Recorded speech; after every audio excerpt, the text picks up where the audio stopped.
안녕하십니까. 마켓 시그널 시작합니다. 자, 이 지수가 출발은 좋았는데 하락으로 전환이 됐습니다. 기술주 고점에 대한 부담이 상당했던 시장이 아닐까 싶습니다. 지금 메타와 또 아마존 등 이렇게 실적 관련주들 시장을 이끌었지만 결과적으로 하락 종목이 월등히 많았던 그런 시장이었습니다. 여기에 하락 전환의 배경이 된 것이 바로 부진으로 나왔던 PCE, 이 물가 지표가 아닐까 싶습니다. 네, 이외에도 빅테크의 실적 발표, 또 고용 보고서도 바로 내일 발표를 앞두고 있고요. 계속해서 이 슈퍼위크의 거의 마지막 날에 다다른 밤사이 굉장히 이런 불확실성을 키우는 이슈들이 많았습니다. 밤사이 3대 지수 흐름 바로 체크해 보시죠. 빅테크들의 실적 발표 밤사이에는 이제 애플과 아마존이 기다리고 있었고요. 또 거기에다가 관세가 드디어 이제 디데이 하루만을 남겨놓고 굉장히 여러 가지 이슈들이 나와 있었습니다. 우리에 이어서 멕시코까지 관련 이슈가 있었고요. 또 이어서 물가 부담이 다시 한번 이 PCE 지수를 통해서 확인이 됐습니다. 고용이 좀 차라리 덜 나왔으면 좋았을 텐데 또 고용은 탄탄하게 나오게 되면서 9월 금리 인하 가능성이 상당히 낮아지는 모습이 나왔고요. 이 때문에 3대 지수 아쉽게도 하락하는 흐름을 보였습니다. 다우 지수가 0.74% 그대로 이 물가에 대한 부담을 반영하고 있고요. 나스닥의 경우에는 그나마 그 전날 실적을 발표했었던 이 메타, 이어서 좋은 그런 성적을 오늘 정규장에서도 보여주게 되면서 메타와 마이크로소프트 힘입어서 그나마 0.03% 약보합권에 마무리가 됐습니다. S&P 500 역시 0.37% 하락하면서 이 6,350선이 무너지는 모습이 나왔는데요. 밤사이에 여러 가지 이슈들이 전해졌습니다. 가장 먼저 6월 PCE, 사실 CPI와 이런 PPI보다도 소비자 물가지수, 생산자 물가지수보다도 연준이 금리 인하를 하는데 더 크게 반영을 하는 그런 지표죠. 6월 PCE가요, 2.6% 상당히 부담스럽게 나왔습니다. 예상치도 상회했고요. 이 때문에 금리 인하 기대감이 기존의 60%대에서 단 하루 만에 30% 후반대로 거의 20%포인트 이상이 크게 떨어졌습니다. 이어서 관세 발효 8월 1일부터 더 이상 미루는 건 없을 것이다 라면서 백악관에서도 이제 밤사이에 이야기를 했는데요. 우리 시각으로 새벽 2시경이었습니다. 이 백악관 브리핑에서 캐롤라인 대변인이 오늘까지 협상이 마무리가 되지 않은 국가들에 대해서는 자정까지 트럼프 대통령이 연락을 할 것이다. 서한이 발송이 될 것이다. 이런 경고성 발언을 이어가면서 시장에 이 경계감이 더 돌았고요. 이어서 백악관이요. 오늘 17개 제약회사의 CEO를 대상으로 이 약값 인하 관련된 서한을 보냈습니다. 이 때문에 다우지수가 특히나 이 제약주들 부진으로 강한 하락이 나왔는데요. 밤사이에 전반적인 이 자금 흐름 어떻게 흘러가는지 바로 보시죠. 가장 먼저 이 빅테크들 역시 실적이라든지 또는 관련 이슈에 따라서 상당히 빨간불과 하락불과 상승불을 차별화 장세가 두드러지는 그런 하루였습니다. 가장 먼저 눈에 띄는 건 역시나 메타네요. 전일 굉장히 강한 상승폭을 시간 외에서도 보여줬었죠. 호실적과 더불어서 이 앞으로의 매출 전망에 대한 그런 긍정적인 이야기들이 연이어서 나오고 있습니다. 밤사이에 무려 11% 급등하게 되면서 이 나스닥을 좀 이끌어주는 모습이 나왔고요. 이어서 마이크로소프트도 4% 가까이 오르게 되면서 밤사이에 드디어 시총 4조 달러 이 선에 입성을 했습니다. 두 가지 모두 이 전일 발표됐었던 상당히 좋은 호실적 그리고 이 컨퍼런스 콜에서 나온 AI 관련 기대감에 좋은 모습을 보여줬고요. 그 이외에 애플 같은 경우에는 지금 이제 실적이 나왔습니다만 이 정규장에서는 0.56% 하락했습니다.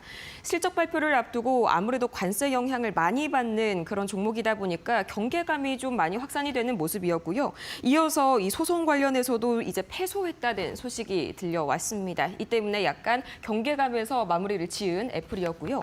아마존 같은 경우에는 반대로 1.7% 상승을 했는데요. 똑같이 애플과 현재 실적을 발표한 상황입니다. 자, 근데 이 아마존의 경우에는 오히려 뱅크 오브 아메리카나 웰스파고 같은 이런 대형 은행들의 목표가 상향이 전날까지 이어졌습니다. 이 때문에 여기는 경계, 여기는 기대감에 반대되는 그런 흐름이 나타났고요. 이전에 이 구글 같은 경우에도 에픽게임즈와 이 벌인 반독점 소송의 항소심에서 패소를 했다는 소식에 2.3% 하락불을 켰습니다. 또 이외에 엔비디아가 0.78%, 전반적으로 반도체 단이 참 아쉬웠는데요. 이 중국 정부가 엔비디아의 H20 칩에 심각한 보안 위험이 있다면서 엔비디아 관계자를 소환했다는 그런 기사가 밤사이에 나왔습니다. 그런데 여기서 중요한 점이 이 H20 칩은 여러분께서도 아시다시피 중국의 이 대중국 수출 규제를 바탕으로 해서 중국을 위해서 설계가 된 칩이죠.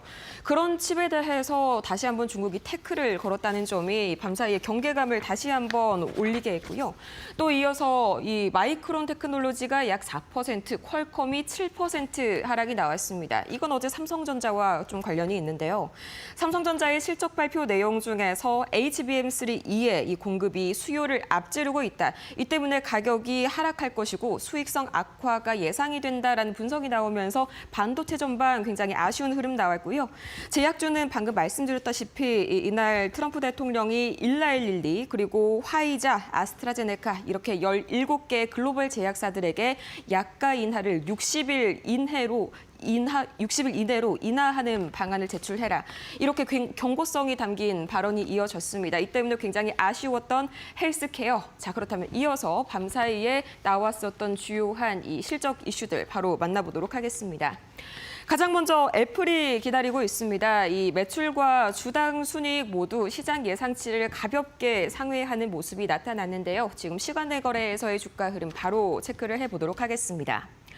먼저 아이폰 매출 같은 경우에도 상당히 좋게 나와줬습니다. 현재 시간의 거래에서 약 1.3%가량 오히려 발표가 되자마자 이 애플이 좀 약간 발표를 늦게 했습니다. 이 때문에 경계감 때문에 매물이 출회됐다가 자세한 내용이 공개가 되니까 다시 한번 반등하는 그런 흐름 나타납니다. 여기 지금 그래프상에서도 반등하는 흐름 보이실 겁니다. 이어서 다시 한번 매출 쪽으로 돌아가 볼까요? 이 현재 애플 같은 경우에는 상당히 관세 우려 감이 많이 작용이 됐었던 그런 종목이었죠. 그거에 비해서는 아이폰 매출 상당히 견조하게 나왔습니다. 시장 예상치를 대폭 뛰어넘었고요. 또 전년 동기 대비해서도 13% 이상 올랐습니다. 다만 이 초반부에 약간의 우려감을 샀던 점이 아이패드 매출 그리고 이 웨어러블 홈 액세서리 매출 이쪽 한마디로 제품별 매출 중에서 일부분이 시장 예상치를 하회하는 그런 흐름이 나타났는데요. 아이폰 매출이 가장 중요한 만큼 이렇게 제한적인 영향을 미치고 있다라고 해석을 하시면 되겠습니다. 이어서 아마존 보도록 하겠습니다. 자, 이 아마존 같은 경우에도 2분기 실적 상당히 이 2분기 자체로만 봤을 때는 견조하게 나왔습니다. 매출이 먼저 예상치를 상회했고요. 주당 순이익 EPS도 똑같이 시장 예상치를 상회했습니다. 자, 여기서 아마존의 현재 시장 반응, 시간의 거래에서의 주가 흐름 바로 체크해 보겠습니다. 현재 아마존 같은 경우에는 시간외에서 약 2%대 현재 하락이 나옵니다. 아마존은 오히려 정규장에서 상승 보여줬죠. 그럼에도 불구하고 다시 한번 이 매출 쪽을 표를 볼까요? 문제가 되는 부분이 굉장히 두드러졌는데요. 이 3분기 영업이익 가이던스가 시장 예상치를 대폭 밑돌았습니다. 3분기 매출 가이던스 같은 경우에는 예상치를 넘어섰는데 그보다 더 중요한 게 바로 EPS, 주당 순이익이죠. 이 때문에 현재 이 시간의 거래에서 굉장히 하락하고 있는 아마존. 과연 알파벳처럼 이 컨퍼런스 콜에서 다시 한번 내용적인 측면으로 시장의 기대감을 모아줄지 반등할지 잠시 후 저희 코너에서 만나보도록 하겠습니다. 지금까지 밤사이 뉴욕 증시 마감 상황이었습니다. 네, 간밤에 특징적이었던 종목들 어떤 것들이 있었는지 함께 살펴보도록 하겠습니다. 자, 먼저 주요 기술주부터 확인해 보시죠. 자, 메타와 마이크로소프트 실적이 이제 어제장 마감 이후에 나온 종목들입니다. 이 실적의 호조 소식의 반영이 이제 오늘 새벽장에서 이제 반영이 된 것인데요. 깜짝 실적 발표되면서 사상 최고가 경신한 메타입니다. 자, 메타가 무려 11%의 급등이 나왔습니다. 지금 거의 $800 선까지 올라와 있는 상황. 770달러 선에서 이제 움직임을 보였던 시장이었고요. 3분기 가이던스 또한 예상치보다 높을 것이다라는 긍정적인 전망까지 제시가 됐습니다. 그리고 마이크로소프트 역시 마찬가지로 3%가량의 급등이 나왔는데 호실적 이에 대한 영향입니다. 시총 4조 달러 돌파하는 쾌거를 거두면서 엔비디아와 마찬가지로 시총 4조 달러의 두 번째로 진입을 합니다. EPS 3.65달러 또 전년 대비해서 24% 오른 실적이 제시됐습니다. 자, 다음으로 보도록 하겠습니다. 아마존, 애플 조금 전에 이제 실적들 나왔는데요. 일단 이 시장의 종가는 희비가 엇갈렸습니다. 아마존이 올랐습니다. 소비 심리가 회복되고 있어서 미국의 소비자들의 이 지출이 견조하다라는 얘기, 그리고 관세의 불확실성이 완화됐다라는 얘기가 아마존에 대한 분석으로 나오고 있고요. 이 아마존 실적이 좋았는데 매출이 1,677억 달러, 그리고 EPS도 1.68달러로 주력 부문인 온라인 매출 부문에서 상당히 좋았습니다. 그리고 애플 보시면요, 이 종가로는 마감이 하락이었습니다. 실적이 부진할 것이다라는 전망에 대해서 이 주가에 대한 경계감이 심했던 종목이었는데요. 밀리는 모습이 나타났지만 애플의 실적은 생각보다 좋았습니다. 자, 3분기 매출 10%가 넘게 전년 대비해서 올랐고, 또 아마존 아이폰이 13%대 오름세, 그러니까 매출이 상당히 좋았습니다. 중국 쪽의 매출이 반등에 성공한 것으로 나오고 있습니다. AI 투자에 대한 대폭의 확대에 대해서 팀쿡 CEO가 또 발언을 내놓기도 했기 때문에 이 앞으로의 모멘텀도 AI 쪽으로 우려사항을 많이 해소시키고 있습니다. 다음 종목들 살펴보도록 하겠습니다. 자, 엔비디아가 밀렸습니다. 일단 중국 쪽에서 지금 수입을 받고 있는 H20 칩과 관련한 보안 문제를 제기한 것인데요. 백도어의 안전 리스크 문제를 제기했습니다. 이 백도어라고 하면 보안과 인증 절차를 우회해서 정보통신망에 다다를 수 있는, 그렇게 접근을 할 수 있는 통로를 의미하는데요. 그 부분에서 증명 자료를 제출하라고 현재 요구를 했고, 이에 대해서 엔비디아가 약 1시간 전에 반박의 어떤 발표를 내놓기는 했지만 그에 대한 영향을 시장에서는 받았습니다. 0.78% 밀리는 모습이 나타났습니다. 다음 종목 보도록 하겠습니다. 자, 실적 나온 종목입니다. 이베이가 18%의 급등을 보였습니다. 실적 좋았습니다. EPS 1.37달러, 매출이 27억 3천 달러인데요. 이렇다 보니까 예상치를 상회하는 실적, 그리고 3분기 가이던스까지 긍정적으로 분석이 나오면서 크게 급등하는 모습을 보였고요. 이어서 IB 투자 의견 종목들도 살펴보도록 하겠습니다. 자, 테슬라 지금 분석 리포트 제시됐는데 단기적인 실적으로 봤을 때는 좀 보수적인 전망이 제시되고 있습니다. EPS도 기대치를 하회할 것이다라는 분석 리포트 제시되면서 3% 넘는 하락이 나왔고요. 그런가 하면 이 코어 위브 같은 경우 10%의 급등을 보였는데요. 마이크로소프트 발, 강력 실적 발 영향을 받고 있습니다. 10% 넘는 급등, 바로 인프라가 확대될 것이다라는 모멘텀이 상당히 강하게 작용하고 있습니다. 지금까지 특징주 살펴봤습니다. 밤사이 여러 가지 뉴스가 있었던 만큼 이 매크로 쪽에서도 출렁임이 강하게 나타났습니다. 바로 보시겠습니다. WTI 국제유가 여전히 약간은 부담스러운 수준에 머물러 있습니다. 70달러 선이 깨지긴 했지만요. 0.87% 내리면서 아직까지는 69달러 선에 머무르고 있고요. 아직은 이제 관세 부과 단 하루를 앞두고 조금 더 경계감이 강하게 작용했다. 그래서 도통 내려오지 않는다. 해석을 하시면 되겠습니다. 이어서 밤사이 달러 인덱스가요. 세 자릿대 달러 인덱스를 얼마 만에 보는 건지 모르겠습니다. 0.25% 상승하면서 다시 한번 100선을 돌파해 줬는데요. 이 강달러 매크로 지표의 영향이 상당히 강했습니다. 잠시 후에 조금 더 자세하게 보겠지만요. 이 매크로 지표로 인해서 연준의 금리 인하 기대감이 상당히 후퇴했습니다. 9월 금리 인하 가능성이 지금 이 시각 기준으로 30% 후반대까지 떨어졌는데 전날이 60%대였다는 걸 감안한다면 상당히 매파적인 기조로 돌아선 거죠. 이 때문에 강달러 기조 보이게 되면서 원달러는 다시 한번 상승 흐름 보이게 됩니다. 2원 가까이 오르게 되면서 벌써 1,395원 선까지 현재 상승폭을 넓혔고요. 1,400원 선이 약간 위태위태한 그런 모습이 나옵니다. 강달러를 보이니까요. 이 금 같은 경우에는 오히려 안전자산으로서의 매력이 다소 떨어지게 되면서 달러로 자금이 유입이 되게 되면서 0.21% 약한 약하게나마 하락하는 흐름이 나왔고요. 또 이어서 미국채 10년물과 2년물은 약간의 혼조되는 양상이 나타났습니다. 10년물은 거의 변동성이 없다라고 보시면 되겠고요. 중요한 게 미국채 2년물인데 이 역시 연준의 금리 인하 기대감이 후퇴되면서 현재 강하게 2bp 이상 상승하는 모습이 나왔습니다. 과연 매크로가 어떻게 나왔길래 이런 결과가 나왔을지. 첫 번째로 물가 지표가 상당히 부담스럽게 나왔습니다. 이 6월 PC 가격 지수, 연준이 가장 선호하는 그런 물가 지표죠. 이게 예상치를 넘어섰고요. 또 전월비 대비해서도 상당히 좀 올라온 그런 부담스러운 구간이었습니다. 근원 PC 같은 경우에도 이제 에너지와 식료품 같이 변동성이 큰 항목을 제외한 그런 PC 지수죠. 이 항목 같은 경우에도 마찬가지로 예상치를 넘어섰고요. 전월비 대비해서도 소폭 올라가게 되면서 물가에 대한 부담감을 더욱더 확대시켰습니다. 자, 여기에 고용 같은 경우에는 오히려 좀 눈치가 없게 나왔습니다. 차라리 안 좋게 나왔으면은 조금 더 이 금리 인하 기대감이 더 확대가 됐을 텐데 고용은 상당히 탄탄했습니다. 이 실업수당 청구 건수가 21만 8천 건으로 예상치보다도 실업자 수가 적게 나왔고요. 전월 대비해서도 이 직전주 대비해서도 살짝 약간 소폭 오르는 모습이 나왔습니다. 여전히 고용은 탄탄한데 물가는 올랐다는 점에서 금리 인하 기대감이 상당히 많이 떨어졌고요. 백악관 언론 브리핑 2시에 나왔었는데 이건 역시 시장에 대한 기대감을 조금 더 강화시켰습니다. 시장의 경계감을 조금 더 강화시켰습니다.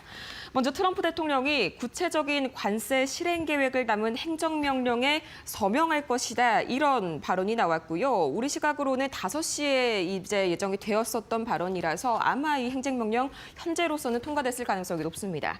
이어서 한국에 대한 이야기도 나왔는데 자동차 포함 15% 관세, 미국산 상품에 대해서 시장 접근을 확대하고 1,000억 달러의 미국산 에너지 구매, 3,500억 달러 투자에 합의했다. 어제와 비슷한 내용이 전해지긴 했지만요. 아직 일본과 유럽연합도 세부적인 부분에서는 조율 중인 만큼 우리 역시 조금 더 자세한 디테일한 측면에서는 이대로 흘러가지 않을 가능성도 열어둬야겠습니다.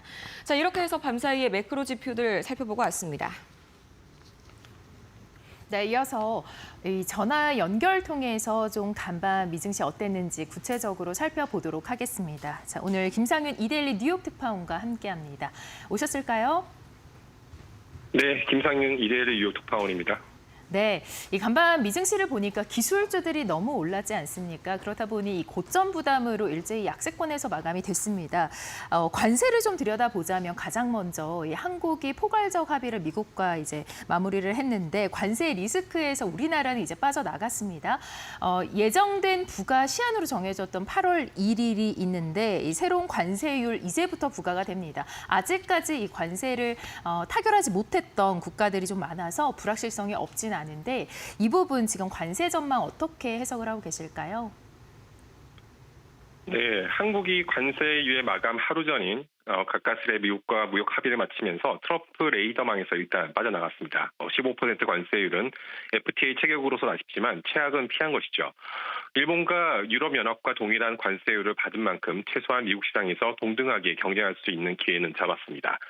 반면 상당수 나라들은 아직 무역 합의를 이루지 못하며 관세 리스크가 계속되고 있습니다. 인도, 캐나다가 대표적이죠. 인도에 대한 관세율은 20에서 25%에 달할 수 있다는 경고가 나오고 있고요. 캐나다 역시 트럼프 대통령의 표적 국가로 계속 남으면서 어려움을 겪고 있습니다. 특히 트럼프 대통령은 이날 캐나다가 팔레스타인의 국가 지위를 지지한다는 점을 거론하면서 무역 협상 타결이 매우 어려울 것이라고 경고하기도 했습니다.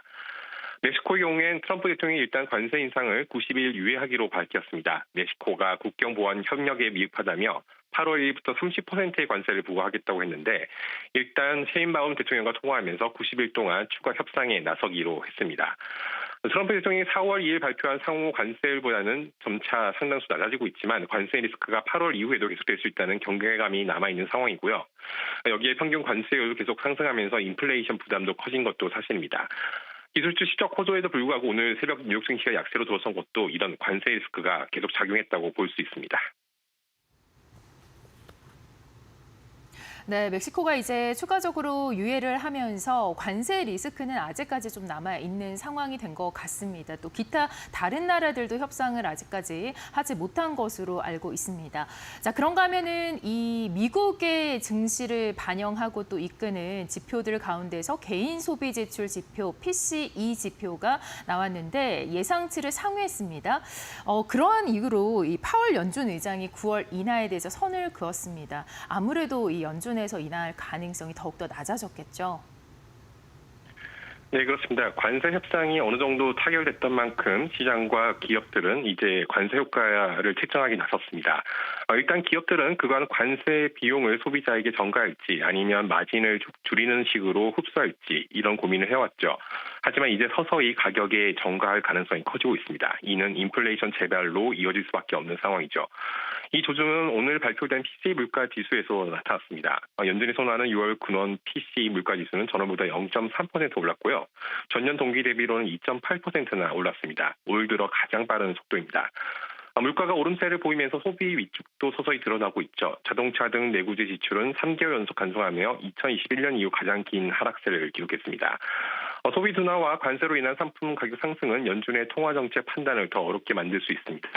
전날 제롬 파월 의장이 9월 금리 인하 가능성에 선을 긋는 뉘앙스를 비친 것도 이런 것이죠. 작년만 해도 9월에 금리 인하에 나설 수 있다고 강한 시그널을 줬던 모습과는 상반된 모습이었습니다.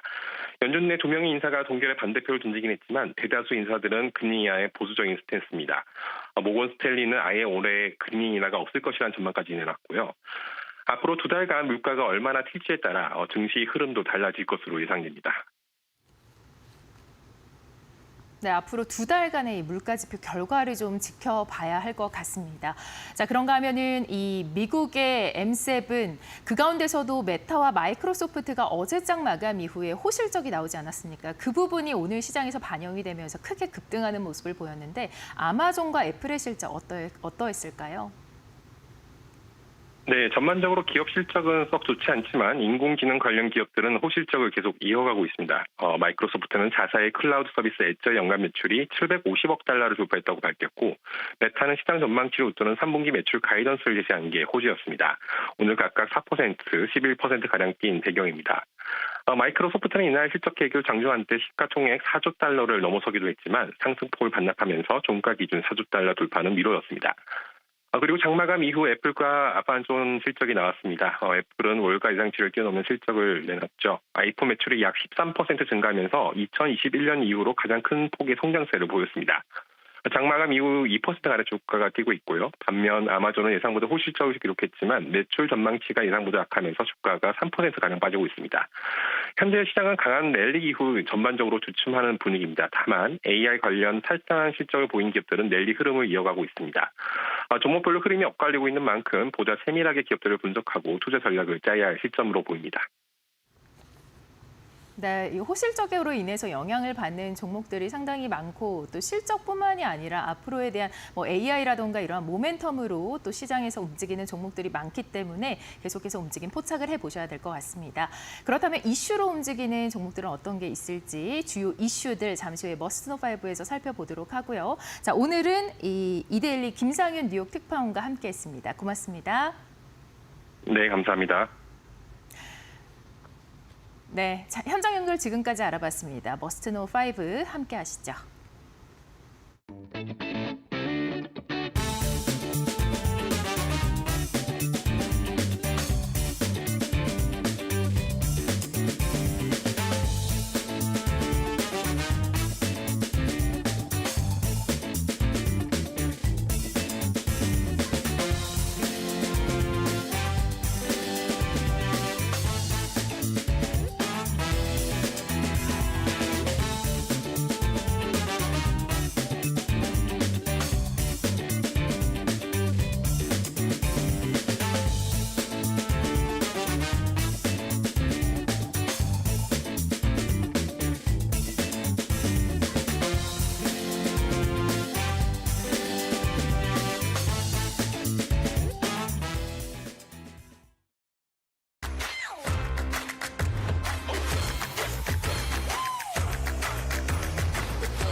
네, 머스노5 시작하겠습니다. 오늘도 주요 5개 이슈를 준비했습니다. 먼저 첫 번째 이슈 함께 보시죠. 자, 마이크로소프트가 엔비디아에 이어서 시총 4조 달러 돌파를 했습니다. 2분기 실적이 상당히 좋게 나오면서 아무래도 현재 주가도 굉장히 좋았던 시장이었는데요. 자, 거의 4%의 주가 급등도 나왔고 4조 달러 돌파 소식으로 인해서 투자자들도 마이크로소프트 쪽으로 주목을 하고 있는 상황입니다. 자, 어떠한 내용들인지 관련해서 자세히 보도록 하겠습니다. 뉴욕 증시에서 마이크로소프트 주가가 4%가 넘게 장중에 오르는 모습을 나타냈습니다. 종가로는 3.95%로 마감됐는데요. 시가총액이 3조 9,830억 달러 불어났습니다. 자, MS 주가는 이날 한때 8% 넘는 급등을 나타내기도 했고 시총 4조 1,000억 달러까지 오르는 모습을 보였습니다. MS가 이 시총 4조 달러 선을 넘어선 것은 이번이 처음이며 전 세계 기업들 가운데 두 번째입니다. 앞서 AI 대장주인 엔비디아가 지난 9일, 7월 9일이었죠. 시총 4조 달러 선을 돌파한 바 있는데요. 전날 MS와 함께 실적이 발표된 메타 플랫폼 같은 경우는 강력한 실적을 앞세워서 주가가 12% 넘는 급등을 보이기도 했습니다. 메타는 시가총액이 1조 9,630억 달러로 불어나면서 2조 달러 돌파를 앞두고 있는 상황입니다. 네, 관세부가 여파를 받고 있는 부분 바로 물가입니다. 미국의 6월 개인 소비 지출 물가가 발표가 됐는데 예상치를 상회했습니다. 전년 대비해서도 2.6% 오름세를 보였습니다. 자, 이렇게 물가가 올랐다라는 부분은 경기의 부진을 증명하고 있는 상황인데요. 미 상무부는 6월 개인 소비 지출 가격 지수가 전년 대비 2.6% 상승했다라고 현지 시간 30일을 밝혔습니다. 전월 대비로는 0.3% 상승했습니다. 에너지와 식료품을 제외한 근원 PC 가격 지수 상승률은 전년 동월 대비 2.8%, 전월 대비 0.3%를 나타냈습니다. 전년 대비 상승률은 대표 지수와 근원 지수 모두 다우존스가 집계한 전문가 전망치를 각각 0.1%포인트 웃돌았습니다. 전월 대비 상승률도 모두 전망치에 부합했습니다.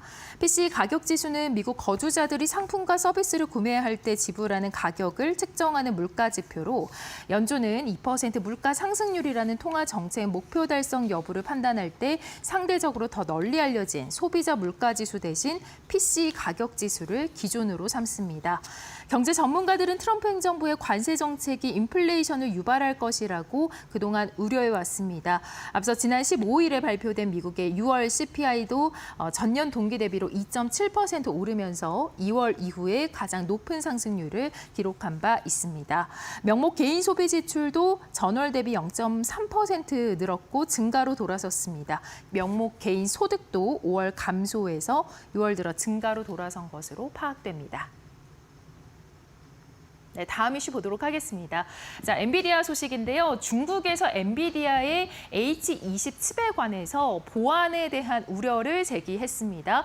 위치 추적도 가능하고 원격 종료와 관련해서도 가능하다라는 얘기를 하면서 증명 서류를 요구하기도 했는데요. 이에 대해서 엔비디아는 반박하고 있습니다. 중국 당국이 최근 미국으로부터 공급을 허가받은 엔비디아의 H20 칩에서 심각한 보안 문제가 발견됐다며 엔비디아를 압박했습니다. 트럼프의 관세로 인해서 아마존이 어느 정도 힘을 얻고 있는 와중에 엔비디아에 대한 보안의 이슈가 나온 것인데요. 트럼프 행정부가 저가치 물품에 대한 면세 혜택을 제공하는 무역 면제 조치인 최소 관세를 종료하고 중국 수입품에 대한 관세를 인상한 이후 두 회사 모두 미국 쇼핑객에 대한 지배력을 유지하기 위해서 그동안 고군분투해왔는데요. 이 관련해서 이 엔비디아의 소식은 계속해서 중국 CCTV에 의해서 전해지고 있습니다. 중국 국가 인터넷 정보판 공실은 엔비디아를 외탄하고 중국에 판매되는 H20 칩의 백도어 안전 리스크 문제에 관해서 설명하며 또 증명 자료를 제출하라고 요구했습니다. 외탄은 중국 당국이 기업과 개인 그리고 기관을 불러서 잘못을 지정하고 시정하도록 하거나 또 요구사항을 전달하는 일종의 구두 경고입니다. CCTV는 이 조치가 중국 사용자의 인터넷 안전과 데이터 안전을 지키기 위한 것이자 인터넷 안전법, 데이터 안전법, 개인정보 보호법 등 자국 법규에 따른 것이라고 설명했습니다. 또한 최근 엔비디아 컴퓨팅 칩에 심각한 안전 문제가 존재한다는 점이 드러났다며 앞서 미국 의원은 미국이 수출하는 첨단 칩에 반드시 위치 추적 기능을 탑재해야 한다고 요구했고 AI 분야 전문가는 엔비디아 칩의 위치 추적 및 원격 차단 기술이 이미 성숙한 단계라고 밝히면서 지적하고 있습니다. 네, 다음 이슈는 바로 아마존과 관련된 이슈입니다. 지금 관세 우려가 완화되면서 소비 여건이 호조세를 보이고 있다라면서 낙관적인 분석이 제시가 됐고요. 애플 같은 경우는 사실 실적이 좋게 나왔습니다만 현재 AI 등 뒤처진 여러 역풍들에 직면해 있다라는 분석 리포트가 있었습니다. 관련해서 함께 보시죠. 자, 애플 실적 보시면요. 지금 매출도 시장 예상치 그리고 전년 대비해서 모두 상회하는 모습을 보였습니다. EPS 보시면은 1.57%로 발표가 됐고, 57달러로 발표가 됐고, 1.43달러가 시장 예상치였는데요. 이보다도 웃도는 모습을 보였습니다. 전년 동기 대비로 12% 상승이 나타났습니다. 아이폰 부문을 보시면은 역시 마찬가지로 13% 전년 대비해서 오르는 모습을 보이면서 이 주력 부문에서 상당히 실적이 좋았음을 확인할 수 있습니다. 자, 아마존 보시면요. 자, 실적 매출 먼저 보겠습니다. 1,677억 달러로 발표가 됐습니다. 시장 예상치는 1,621억 달러였는데요. 이보다도 크게 상회했고 또 전년 대비로도 13% 넘게 오르는 모습이 나타났습니다. 주당 순이익은 1.68%로 발표가 됐는데 시장 예상치 1.33달러였고 이보다도 역시 마찬가지로 상회하는 모습이 나타났습니다. AWS 매출 역시 308억 달러를 기록하면서 호조 소식을 전했습니다. 네, 관련해서 아마존부터 보시면은 이 관세와 무역 정책, 경기 침체 우려가 2분기에 영향을 미칠 수 있다라고 경고하면서 사실 이 5월에 나온 실적 보고서에서는 좀 불확실성에 대한 제기가 있었는데요. 아마존 CEO 앤디 제시가 이 당시에는 관세가 언제 어떻게 결정이 될지 아무도 모른다고 말하면서 관세로 인해서 수요가 감소하지는 그래도 않고 있다라고 밝혔습니다. 트럼프 대통령의 이 예측 불가능한 관세 정책이 아마존 매출의 대부분을 차지하는 전자상거래 사업의 주된 위협이 되고 있다라는 기사가 있었는데요. 온라인 스토어 부문의 매출이 589억 달러에 달할 것으로 예상이 됐는데 사실상 이보다도 더 좋았습니다. 몇몇 분석가들은 최근 몇 달 동안 아마존에 대한 관세와 지정학적 배경이 더 관리하기 쉬워졌다라고 말하기도 했습니다. 도이체방크 애널리스트들은 관세 우려가 완화되고 또 소비자들의 지출이 지속되면서 이번 분기 내내 미국 소비 여건은 여전히 호조세를 유지했다라고 분석했습니다. 애플의 분석을 좀 보시면 일단 실적은 좋았습니다만 관세, AI의 뒤처짐, 기타 문제 등에 계속 맞서야 하는 상황이라고 외신은 보도하고 있는데요. 에버코어에서는 이 애플이 올해 부진한 실적을 초래한 여러 역풍에 직면해 있다라고 분석했습니다. 또한 BOA에서는 보시면 관세와 지정학적 압력으로 인해서 마진이 감소하거나 애플이 가격을 안정적으로 유지하기 위해 약간 낮은 마진을 감수해야 하는 증분 비용이 발생하고 있다라고 전하기도 했습니다. 그러면서 매수 의견을 제시하며 목표 주가 235달러로 제시를 했고요. 또한 관세가 투자자들에게 큰 부담이 될 수 있지만 애플의 뒤처진 AI 소프트웨어가 아마도 이 회사의 가장 큰 문제일 것이다라는 기사 있었는데요. 월가에서는 애플 인텔리전스라는 이름의 AI 프로그램을 발표한 후 자사 기기에 대해서 대대적인 업그레이드 주기를 거칠 것으로 예상을 했습니다. 그 가운데 지금 애플은 실적이 상당히 좋게 나왔고 그 가운데서도 아이폰의 매출이 상당히 좋았던 것으로 나타나고 있습니다. 네, 이어서 테슬라 소식 보도록 하겠습니다. 자, 샌프란베이 지역에서 차량 공유 서비스를 시작합니다. 그러나 아직까지 로보택시에 대한 규제는 계속해서 아직 승인이 나오지 않은 것으로 전해지고 있습니다. 네, 관련된 소식 자세히 보도록 하겠습니다.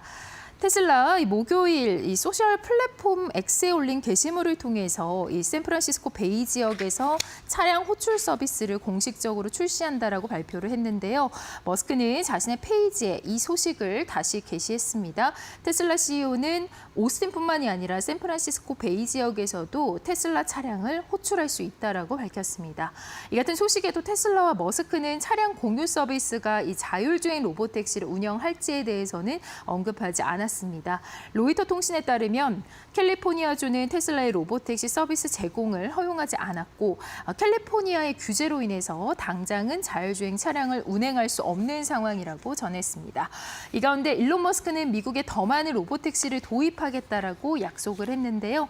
지난달 텍사스주 오스틴에서 로보택시 프로그램이 시작된 바 있고 현재 테슬라는 샌프란시스코만 지역 그리고 애리조나, 플로리다에서 서비스를 시작하기 위해서 규제 당국의 승인을 기다리고 있는 것으로 파악되고 있습니다. 머스크 CEO는 로보택시가 연말까지 미국 인구의 절반을 대상으로 운행될 것이다라고 예측하고 있습니다.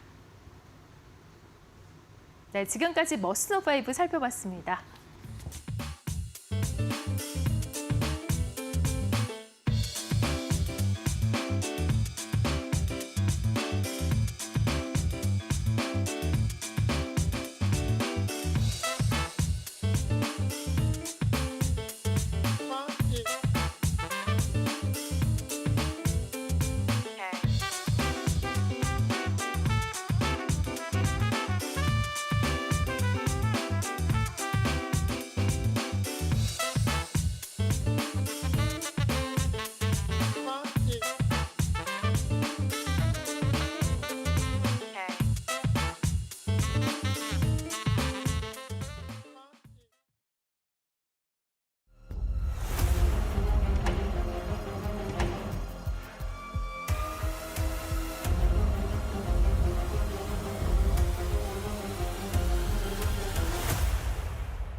안녕하세요. 매드토크 신일섭입니다. 오늘의 첫 번째 주제는 스코페센트. 신에게는 아직 12척의 배가 남아있사옵니다. 자, 이순신 장군님을 스코페센트 장관이 아는지 모르겠지만 하필이면 어떻게 12척이라는 배와 12개의 대응책이라는 이 숫자가 일치할까요? 자, 그래서 준비했습니다. 그쵸? 11개도 아니고 13개도 아니고 12개라니요. 자, 이 CNBC에서 아주 자료를 잘 정리해 놨더라고요.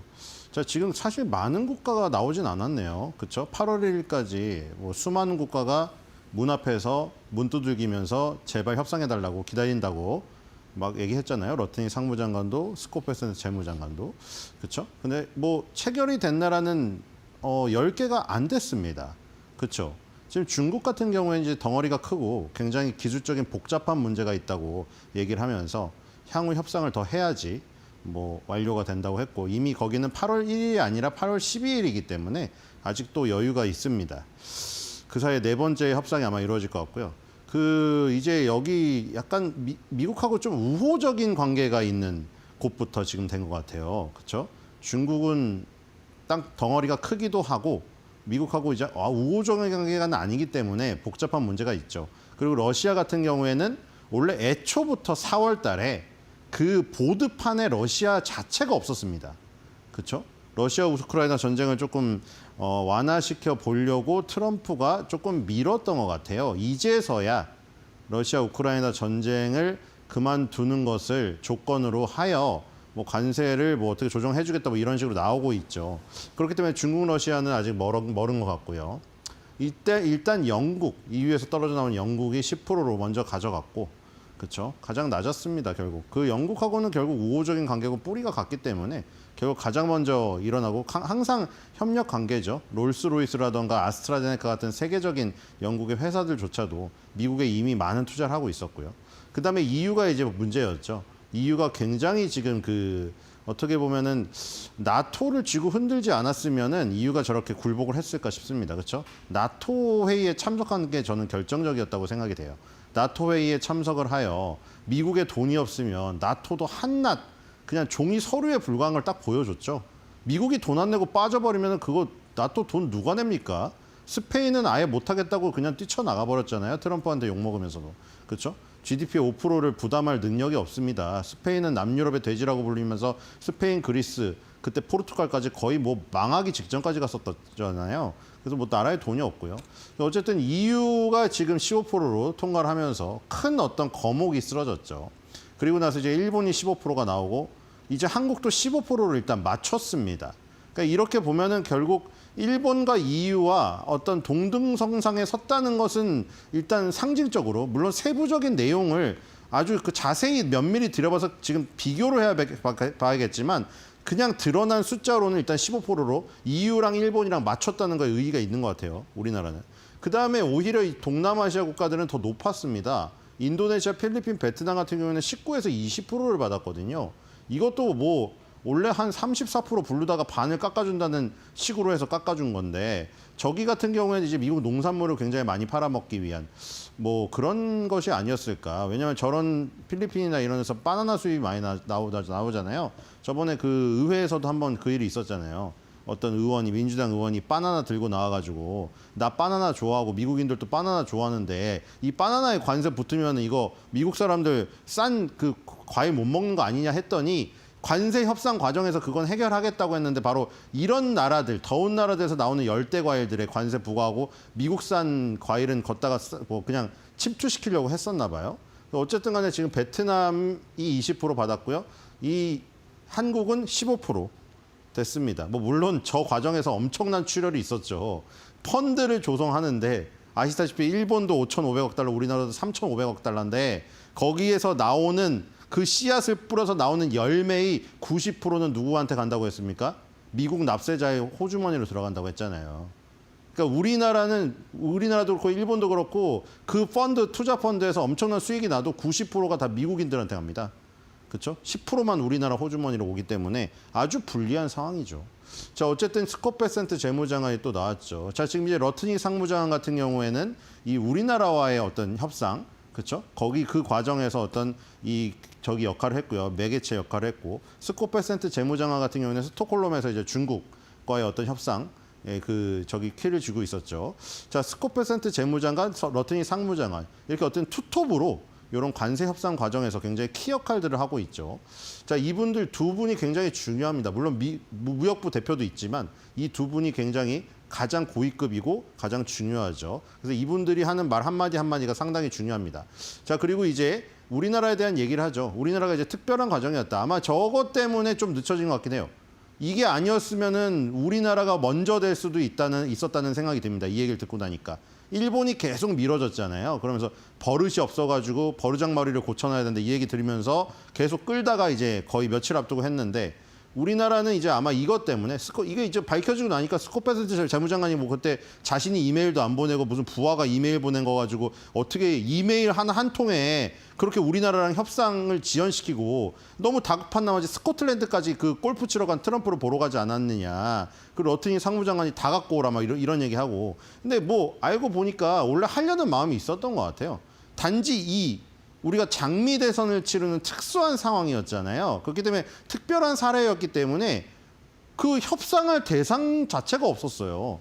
그 협상할 사람이 있어야 협상을 할 거 아닙니까? 그래서 완전한 협상을 할 입장에 있지 않았기 때문에 나중으로 미뤘고, 어쨌든 간에 8월 1일 전에 마무리가 된 겁니다. 15% 관세를 부과하는 매우 좋은 합의에 도달했다.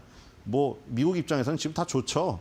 지금 FTA고 뭐고 다 무시당하고. 그러니까 이게 사실 엄청나게 지난한 과정 속에서도 옛날에 그 역대 그 정권에서 다 해놨던 것이거든요. 근데 이게 뭐 영구하다는 뭐 보장이 전혀 없고, 그 대통령 어떤 정권에 따라서 이거 휙휙 바뀌어버리니 참 이거 대응하기 힘들다는 생각이 듭니다. 그럼 이제 트럼프 이후에 또 정권이 또 바뀌어버리면, 그렇죠? 뭐 트럼프의 정신을 계승하는 쪽으로 간다면 계속 유지가 되겠지만 또 다른 정권에서 어떻게 바꿀지도 모르겠잖아요. 뭐 물론 미국한테 워낙에 유리하기 때문에 민주당이 되든 공화당이 되든 사실 미국 입장에서 나쁠 게 없기 때문에 저걸 바꾸지 않을 것 같긴 합니다. 미국한테 너무 유리하게 해놨기 때문에. 근데 어쨌든 간에 이게 계속 그 번개불에 콩 구워 먹듯이 바뀌니까 참 어렵습니다. 그래서 이제 한국으로 수출에 어떤 영향을 미치느냐. 당연히 좋죠. 미국 입장에서는. 한국으로의 수출에 관세가 안 붙으니까 이제 미국이 에너지를 한국에 팔든 농산물을 한국에 팔든 무관세입니다. 그러니까 지금 자기네들은 전부 무관세고, 그거잖아요. 미국 상품은 전부, 미국 상품과 서비스는 다 무관세고, 지금 아까 나온 그 7개 국가는 이 자기네 나라 물건들, 서비스들을 미국에 팔 때 다 관세를 부과받아야 된다는 거죠. 이런 굉장히 불리해. 완전 한쪽으로 치우친. 뭐 미국 입장에서는 그렇게 얘기하고 있습니다. 과거부터 계속 너네가 흑자를 냈으니 그동안의 흑자를 다 계산하고 그다음에 수치로 계산 안 되는 비관세 장벽까지 포함해서 이 정도 수치로 계산한 거고 나왔고 이게 조금 봐준 거다 이거죠. 이것조차도. 뭐 그러니까 뭐 할 말이 없습니다. 어쨌든 비관세 무역 장벽을 많이 철폐했다는 것이죠. 바로 이거죠. 수치로 나오지 않는 비관세 장벽들. 뭐 그런 거죠. 우리나라에 뭐 미국 의약품이 수입돼야 되는 상황에서 예를 들어 우리나라 식약처가 굉장히 까다롭게 굴어서 그거를 뭐 저기 물르던가 이런 것들이 다 비관세 장벽이에요. 뭐 미국 자동차가 들어와야 되는데 주행 그 성능 테스트라던가 안전 테스트를 굉장히 까다롭게 하여 미국 자동차를 못 오게 하고 뭐 이런 것들이 뭐 이런 것들이 실제로 했다는 게 아니라 미국이 그렇게 주장하고 있으니까 그런 것들이 비관세 무역 장벽들입니다. 미국 입장에서는 그걸 철폐했다고 지금 생각을 하고 있는 거예요. 그런 것들을 다 철폐하고 이제 수출길을 열었다 이거죠. 미국 입장에서는. 그래서 이제 더 많은 에너지를 수출하게 될 거고 이번에도 LNG를 그 미국에서 사기로 하지 않습니까? 펀드에서. 그리고 이제 농부들에게 좋을 것이다. 이거는 일본하고 협상에서도 똑같이 나온 얘기들이에요. 그렇죠? 에너지랑 농산품 이 두 개가 가장 투톱입니다. 그렇죠? 미국이 가장 지금 모든 7개국하고 협상에서 공통점이 이거예요. 공통점이. 미국한테 워낙 유리하고 상대국한테 불리하다는 그 커다란 전제 아래 품목별로 보면 에너지랑 농산품입니다. 그렇죠? 어느 국가나 똑같아요. 미국의 에너지와 농산품의 수출길을 열고 그리고 미국 에너지랑 농산품에 종사하는 사람 그러니까 광부 농부들이죠. 그러니까 그래서 피츠버그라던가 뭐 이런 데 찾았던 거 아니에요. 디트로이트나. 거기에 있는 농부들, 광부들 대상으로 내가 여기 러스트벨트를 일으키겠다 하면서 이 두 개에 대해서 관세 장벽을 치고 그다음에 우리나라, 미국 입장에서 우리나라께 나갈 때는 관세를 없애고 그 일련의 과정이 결국 이 두 개잖아요. 지금 에너지, 농산품. 이거 연 겁니다. 지금. 그리고 이제 중국한테도 그걸 지금 계속 열려고 하고 있는 것이고요. 자, 수출업체에게도 더욱더 좋을 것이다. 미국 입장에서 얘기하는 것이죠. 그리고 비관세 장벽이 낮아지고 있다. 이게 정량화하기 어려운 거잖아요, 사실. 트럼프가 임의로 매겨버린 거예요. 이걸 어떻게 정량화해요? 뭐 식약처나 자동차 수입업체에서 어떤 부분을 막는 거를 그걸 어떻게 수치화합니까? 이 수치화할 수 없는 거를 그냥 트럼프 행정부가 멋대로 수치화해가지고 서한을 보내버리니 들을 수밖에 없는 것이죠. 자, 이제 이 중국 얘기가 나옵니다. 칩을 추적할 수 있는가? 그러니까 뭐냐면 이제 히토류 수출 제한하고 엔비디아 H20을 주고받은 게 아니냐 하는 이제 우리가 합리적인 얘기를 지금 의심을 하고 있잖아요. 뭐 그걸 공식적으로 얘기하진 않았어요. 근데 스콧 베센트 재무장관이 일부는 인정을 했습니다. 그리고 이제 이 얘기까지 나온 거죠. 그래서 H20으로 쟤네가 만족할 리가 없다. 그렇죠? 딥시크발 충격이 잠깐 왔을 때 엔비디아가 조금 내려갔지 않았습니까? 물론 지금 180달러가 버렸잖아요. 근데 이 이후에도 H20을 준 이후에도 계속해서 지금 밝혀지는 사건들이 뭐냐면 미국 업체의 그 직원들, 우리나라도 그런 것 때문에 지금 문제 많이 되고 있는 거 아시죠? 우리나라 무슨 삼성전자, SK 하이닉스에 막 똑똑한 직원들을 막 중국이 돈 주고 빼가가지고 막 설계도 거의 베끼고 막 뉴스에 가끔 나오잖아요. 지금 미국도 마찬가지예요. 미국의 유망한 기업에 다니는 그 사람들을 중국이 돈 주고 다 빼가서 막 거기서 설계도를 빼가고 이래서 암시장에서 거래를 해가지고 지금 블랙엘 칩도 돌아다니고 있다는 거잖아요. 지금 스콧 베센트 재무장관, 러틴 사무장관이 뭐라고 했습니까? 이 지금 H20은 한 4-5번째 정도 수준 칩밖에 안 된다. 이 얘기했잖아요. 첫 번째 칩이 이제 블랙웰이잖아요. 그것조차 지금 돌아다니고 있다는 거예요. 그래서 이 미국에서 이런 아이디어까지 나온 거죠. 이건 도저히 안 되겠다. 만약에 중국에 수출하는 거 아니면 아예 중국이 암시장으로 빼갈 수도 있으니까 모든 거에다가 칩을 추적할 수 있는 추적기를 달아야 된다는 거죠. 이게 추적기를. 무슨 짓을 할지 모르니 그래서 엔비디아의 칩이든 무슨 어떤 메타의 칩이든 칩에다가 다 추적기를 달아야 된다. 그래서 중국이 어디로 빼달렸는지 다 알아야 된다. 그 얘기까지 나오고 있는 겁니다, 지금. 그리고 이제 히토류 광물에 대한 수출을 억제하는 이 상황에서 H20을 준 거 아니냐 하는 그 얘기 때문에 중국의 영향력이 커져버린 거 아니냐라고 스콧 베센트 재무장관에게 질문을 합니다. 그렇게 생각할 수 있잖아요. 히토류를 쥐고 있지 않았으면은 H20이 아무리 4-5번째라고 하더라도 그것조차 내주지 않았을 수 있지 않았느냐. 그렇죠? 아예 칩을 안 줬을 수도 있지 않았느냐. 물론 젠슨왕은 아예 칩을 안 줘버리면 쟤네가 스스로 각성하여서 칩을 만드는 개발에 들어가면 곧 몇 년 안에 따라잡을 수도 있는 가능성이 있기 때문에 그걸 아예 누르기 위해서 길들여버리자 이런 논리를 주장하고 있지만 트럼프 행정부가 최초에 얘기한 거는 원래 아예 칩을 주지 않으려고 했잖아요. 근데 이제 협상 과정이 두 번째, 세 번째로 넘어오는 그 과정 속에서 수출 제한이 풀리고 H20을 들고 가다 보니 H20하고 바꾼 거 아니야 하는 얘기가 나오고 그럼 중국의 영향력이 커져버린 거 아니냐 하는 얘기가 나와버린 거잖아요. 그래서 이제 스콧 베센트 장관은 그건 아니다. 왜냐하면 히토류 자석을 협상 카드로 사용했다는 건 맞는데 우리가 히토류 자석 수출 제한하고 H20을 1대1로 맞받아 친 건 아니다. 왜냐하면 우리도 히토류가 많이 있다. 그게 맞는 얘기예요. 우리 미국도 땅에 히토류가 많이 있어요. 그거를 개발을 안 했을 뿐이죠. 인건비에 대한 문제랑 환경오염 때문에. 왜냐면 그렇게 환경오염에 노출되고 막 암이 걸릴 수도 있는데 미국에서 그 정도 인건비 받고 거기 가서 일할 미국인이 없습니다.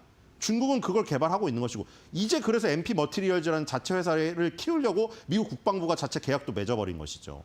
근데 어쨌든 간에 히토류 자석하고 H20 1대1로 바꾼 건 아니다. 왜냐하면 우리는 벌써 12가지, 여기서 이제 제가 12척의 얘기가 나온 거예요. 12가지 대책이 있었다. 그러니까 히토류 자석하고 H20을 1대1로 바꾼 게 아니라 H20 말고도 12개의 대책이 있었는데 여러 가지 옵션을 놓고 그냥 겨눈 것뿐이지. 우리가 내줄 게 아무것도 없어, 협상할 카드가 아무것도 없어가지고 H20을 어쩔 수 없이 내줬다. 이건 아니다라는 거. 굉장히 단편적인 해석이고 그렇게 뉴스에 보도되는 거는 굉장히 그냥 쉽게 심플하게 얘기하는 것이다. 이렇게 얘기를 했습니다. 자, 두 번째 주제는 캐롤라인 레빗. 여기 버크셔 해서웨이보다 월등한 부티크가 있습니다. 자, 일단 트럼프 대통령이 노벨 평화상을 수상해야 될 때가 지났다고 하면서 시작합니다. 뭐냐면 지금 6개의 전쟁을 멈췄죠. 6개의 전쟁. 6개의 전쟁을 멈춘 건 사실이고 가장 최근에는 태국 캄보디아 전쟁하지 말라고 전하니까 바로 휴전합 시작했죠. 유일하게 딱 남은 게 러우 전쟁이잖아요. 그래서 계속해서 역겹다고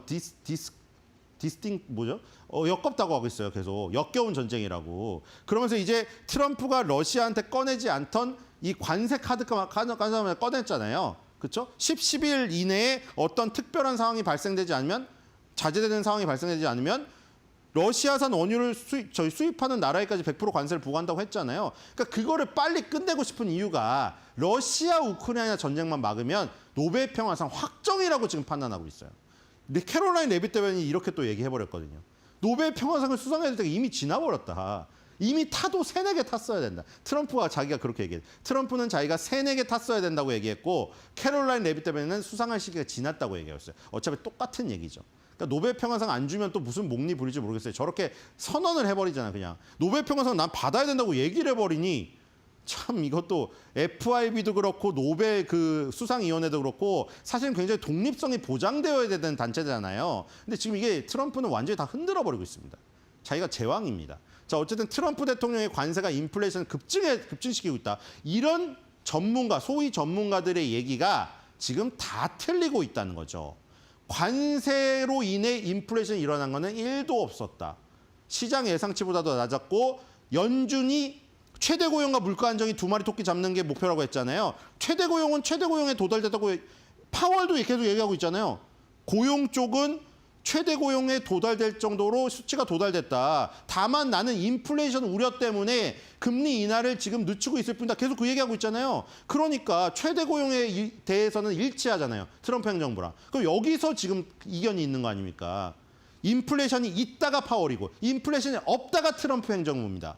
그래서 지금 계속 그걸 강조하고 있는 거죠. 아니 수치가 나왔는데 관세에 대한 영향이 없었는데 연준의 2% 물가 상승률 목표랑도 거의 일치하지 않았느냐. 개인 소비 지출 PC가 2.5니까 이제 0.5 차이인데 뭘 망설이고 있습니까 파월. 이러고 있는 거죠. 자, 그리고 트럼프 대통령이 취임한 이후 관세 수입이 이미 얼마예요? 1,500억 달러가 넘어섰습니다. 1,500억 달러가 넘어섰고 그래서 이제 흑자가 나왔죠.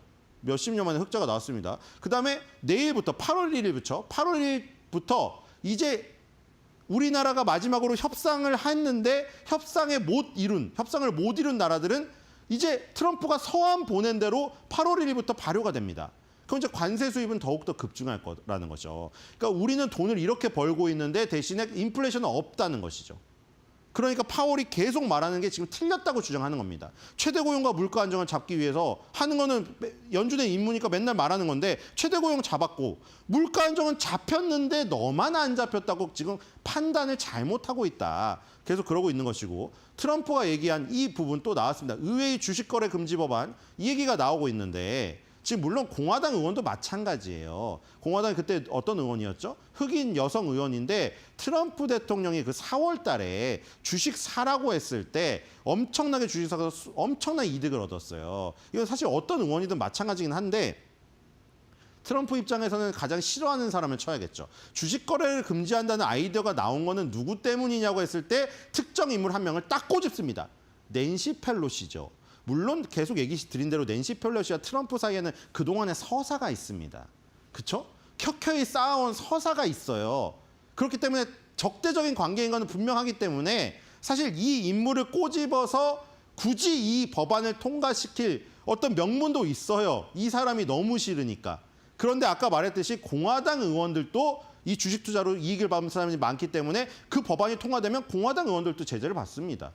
그렇기 때문에 뭐 트럼프를 낸시 펠로시가 싫어서 그걸 통과시킨다. 이렇게까지 몰아붙이기에는 조금 부족한 것 같고요. 좀 근거가. 자, 그래서 그녀가 비난받는 건 당연한 일이다. 왜냐하면 지금 이 낸시 펠로시가 남편과 합쳐서 자산이 무려 4억 1,300만 달러라고 합니다. 이게 도저히 지금 머스크가 있었으면 이것도 지적했을 텐데 도지에서 조사하면 예를 들어서 이 사람들이 지금 국회의원으로서 받는 연봉이 있을 거 아닙니까? 연봉을 모아서는 절대 축적할 수 없는 자산입니다. 지금 수준 자체가. 낸시 펠로시의 주식 포트폴리오 2024년에 1년 동안 수익률이 70%예요. 자, 그리고 이제 여기서 갑자기 대형 헤지 펀드보다 수익률 높다는 얘기 나오는데 워런이 나옵니다. 워런 나오면 바로 그냥 버핏 나올 걸 예상했습니다. 그렇죠? 70%를 성장했는데 워렌 버핏의 버크셔 해서웨이보다 수익률이 2배 이상 높았다는 거죠. 물론 워렌 버핏을 끌어당길 때는 항상 트럼프가 자기 유리할 때만 당기는데 어쨌든 그런 얘기를 했고요. 자, 그래서 이제 그다음에 트루스 소셜에 이제 한미 정상회담에 대한 얘기를 올렸잖아요. 그래서 구체적인 내용은 2달 뒤에 한미 정상회담 때 밝힐 것이라고 하면서 이재명 대통령이 뭐 당선 축하한다 이 얘기도 했어요. 어쨌든 간에 자동차에 대한 15% 관세율 이게 우리나라한테는 그나마 다행인 거죠. 우리나라가 25% 관세, 품목별 관세를 붙는 거를 자동차 15% 관세를 내려서 10% 내려서 현대차, 기아차를 그나마 보호할 수 있었다는 거고 아까 전에 1,000억 달러 규모의 미국산 에너지를 이제 2028년까지 수입해야 된 것이죠. 그다음에 그걸 포함하여 3,500억 달러의 투자 펀드에 합의했다. 근데 그 얘기는 안 나왔네요. 90%를 미국이 가져간다는 건. 그렇죠? 자, 그다음에 마지막은 이 얘기는 뭐냐면 그겁니다. 소위 계속 그 소위라는 얘기 많이 해요. 소위 전문가들이 맨날 트럼프 관세 때문에 뭐 인플레이션이 있느니 뭐 대규모 아름다운 감세 법안을 통과시켜놨더니 부채 비율이 높아지느니 그다음에 여름이면 위기가 올 거라느니 관세가 붙어서 직접적으로 인플레이션이 되려면 몇 개월 기다려야 된다. 그래서 4월 달부터 그걸 외치니까 지금 7, 8월 달 정도의 효과가 나올 것이다. 그렇게 얘기했더니 자, 지금 여름 거의 다 끝나갑니다. 샌프란시스코는 15도입니다. 이러면서 다 끝났네요. 하면서 소위 전문가들을 비아냥댔습니다. 다 틀렸다고. 자, 그다음에 이제 트럼프가 트루스 소셜에 올린 것이고요. 그렇죠? 이제 2주 이내에 이 정상회담이 열린다고 하는데 기대가 됩니다. 자, 그다음에 파월 얘기 또 올렸죠. 제롬 너무 늦었어 파월이 또 해냈습니다. 자, 반어법이죠. 너무 늦었다는 패자이고 우리나라가 그 대가를 치르고 있다. 여기에 이제 답글을 단 사람이 있습니다. 여기에 이제 댓글을 달았는데 이 여자분이 음식과 정치라는 계정에서 자, 요런 걸 달아놨죠. 저번에 이 장면은 무슨 장면인지 아시죠? 여기 연준 리노베이션 현장에 가서 이 서류가 5년 전 건물의 어떤 그 금액까지 합쳐놔서 이 파월이 고개를 절레절레 흔들면서 이거는 5년 전 건물값까지 합쳐놓은 겁니다. 대통령님 이러면서 다시 줬잖아요. 근데 이거를 패러디하면 돼요. 여기다 이 밈을 만들었죠. 여기다 You are fired라고 써놨네요. 그렇죠? 옛날에 트럼프가 쇼에 많이 나올 때 대통령 전에 많이 했던 유행어입니다. 자, 그래서 한 줄 매드평은 저 트럼프의 그 발언을 제가 응용해서 해보겠습니다. 트럼프, 파월 당신, You are fired.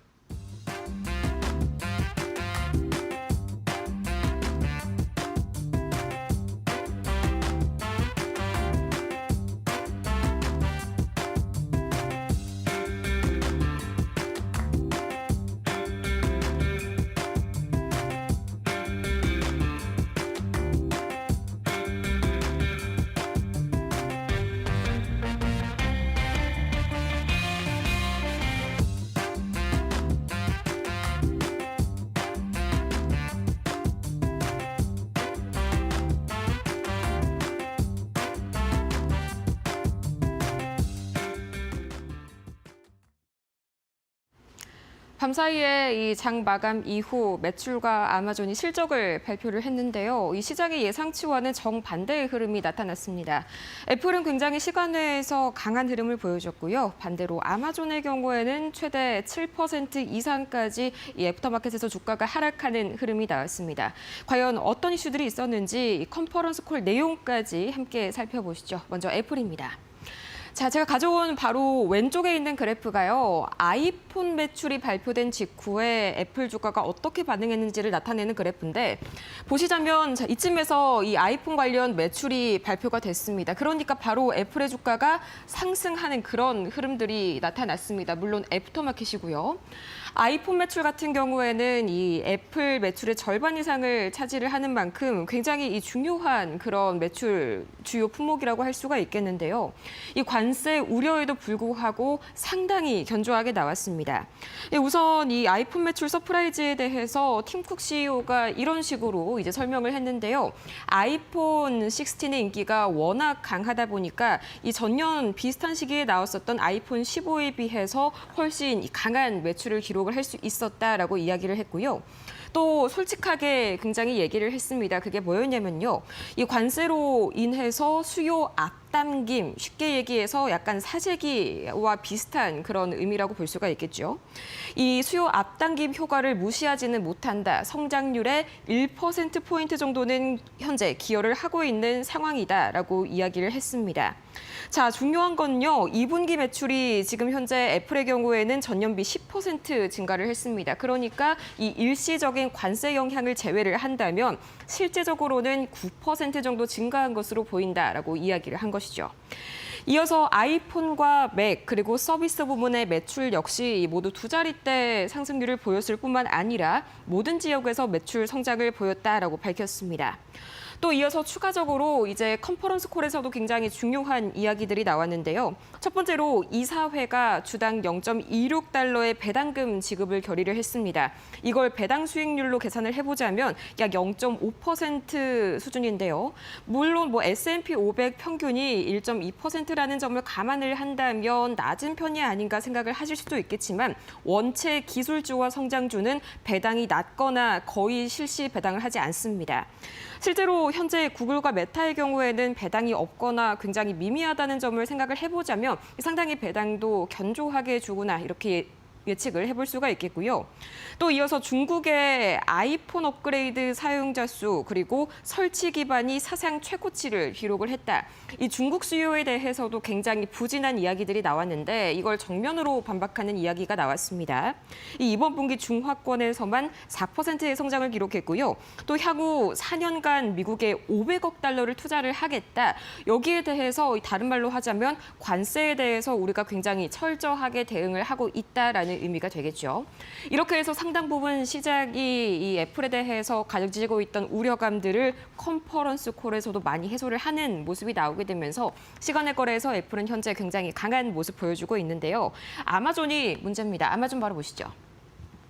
자, 실적 발표 직후에 아마존의 시간의 거래에서의 주가 흐름 보자면요. 이 회색 부분이 살짝은 이 초록 부분에 비해서는 안 보이시겠지만 이 확실히 떨어져가는 모습은 관측이 되실 겁니다. 보시자면요. 이제 장 마감 직후에 이 아마존의 시간의 거래 주가 흐름 바로 급락을 하는 모습 나와주고 있는데 역시나 가장 큰 문제는요. 2분기는 다 호실적이었습니다. 애플, 아마존 다 2분기 매출과 주당 순이익은 괜찮았지만 문제가 된 지점이 3분기 가이던스, 그중에서도 주당 순이익, EPS 가이던스가 상당히 부진하게 나왔습니다. 이걸 중간값으로 환산을 했을 때요. 예상치 대비해서 5% 이상 하회하는 굉장히 실망스러운 그런 부분이 나왔고요. 거기에 이어서 컨퍼런스 콜에서 나온 내용을 좀 보자면 이 로봇 경로를 최적화하는 AI 모델 딥플릿을 출시를 했다라고 밝혔고요. 또 보자면 총 3가지의 이런 새로운 것들을 출시를 했다라고 밝혔습니다. 이 키로 같은 경우에는 이 개발자용 코딩 도움이다라고 생각을 하시면 되겠고요. 또 AI 에이전트를 쉽게 제작할 수 있도록 도와주는 Strands 그리고 Bedrock Agents Core 이거 같은 경우에는 AI 구동의 핵심 엔진으로 보시면 되겠습니다. 하지만 시장에서는 아무래도 신제품에 대한 모멘텀보다는 현재 이 3분기 주당 순이익, 3분기 가이던스에 대한 우려감이 더욱더 커지고 있고요. 그나마 다행이었던 점은 컨퍼런스 콜에서 이런 이야기가 나왔습니다. 이 올해 상반기 동안 관세로 인한 수요 감소라든지 가격 상승이 없었다라고 밝혔고요. 또 이 공급 제약 측면에서는 조금 불안한 그런 말이 나왔습니다. 이 원래 아마존 같은 경우에는 올해 하반기에 공급 제약이 해소될 것이다라고 이전에 이야기를 했던 바가 있는데요. 이게 아직까지도 유효하냐라고 기자가 질문을 하니까요. 이 공급 제약이 여러 분기 동안 지속될 것으로 보인다라면서 애둘러서 이게 하반기 내에는 좀 처리가 어렵다라는 것을 시사를 했습니다. 거기에 이어서 이 백로그, 아마존에게 있어서 백로그라 함은 이 앞으로 쌓여져 있는 그런 매출 관련 일들을 우리가 백로그라고 하는데 백로그가 1,950억 달러를 기록하면서 전년 대비 25% 증가했다라고 밝혔습니다. 이 불안한 3분기 EPS를 아무래도 약간 생각을 하고 이렇게 앞으로 이렇게 일감이 많이 있다라고 밝힌 거라고 생각을 하시면 되겠고요. 이어서 프로젝트 카이퍼, 이 계속해서 관련해서 스페이스X 그리고 더 나아가서는 스타링크의 그런 반대급부로 떠오르고 있는 강한 경쟁자죠. 위성 통신 서비스인데 이 프로젝트 카이퍼가 올해 말부터 내년 초에 상업용 베타 서비스를 출시할 예정이다라고 밝히게 되면서 이 머스크의 스타링크 쪽에 약간의 부담이 될 수 있는 발언까지 이어나갔습니다. 이렇게 해서 밤사이 애플과 아마존 컨퍼런스 콜 내용 살펴봤습니다.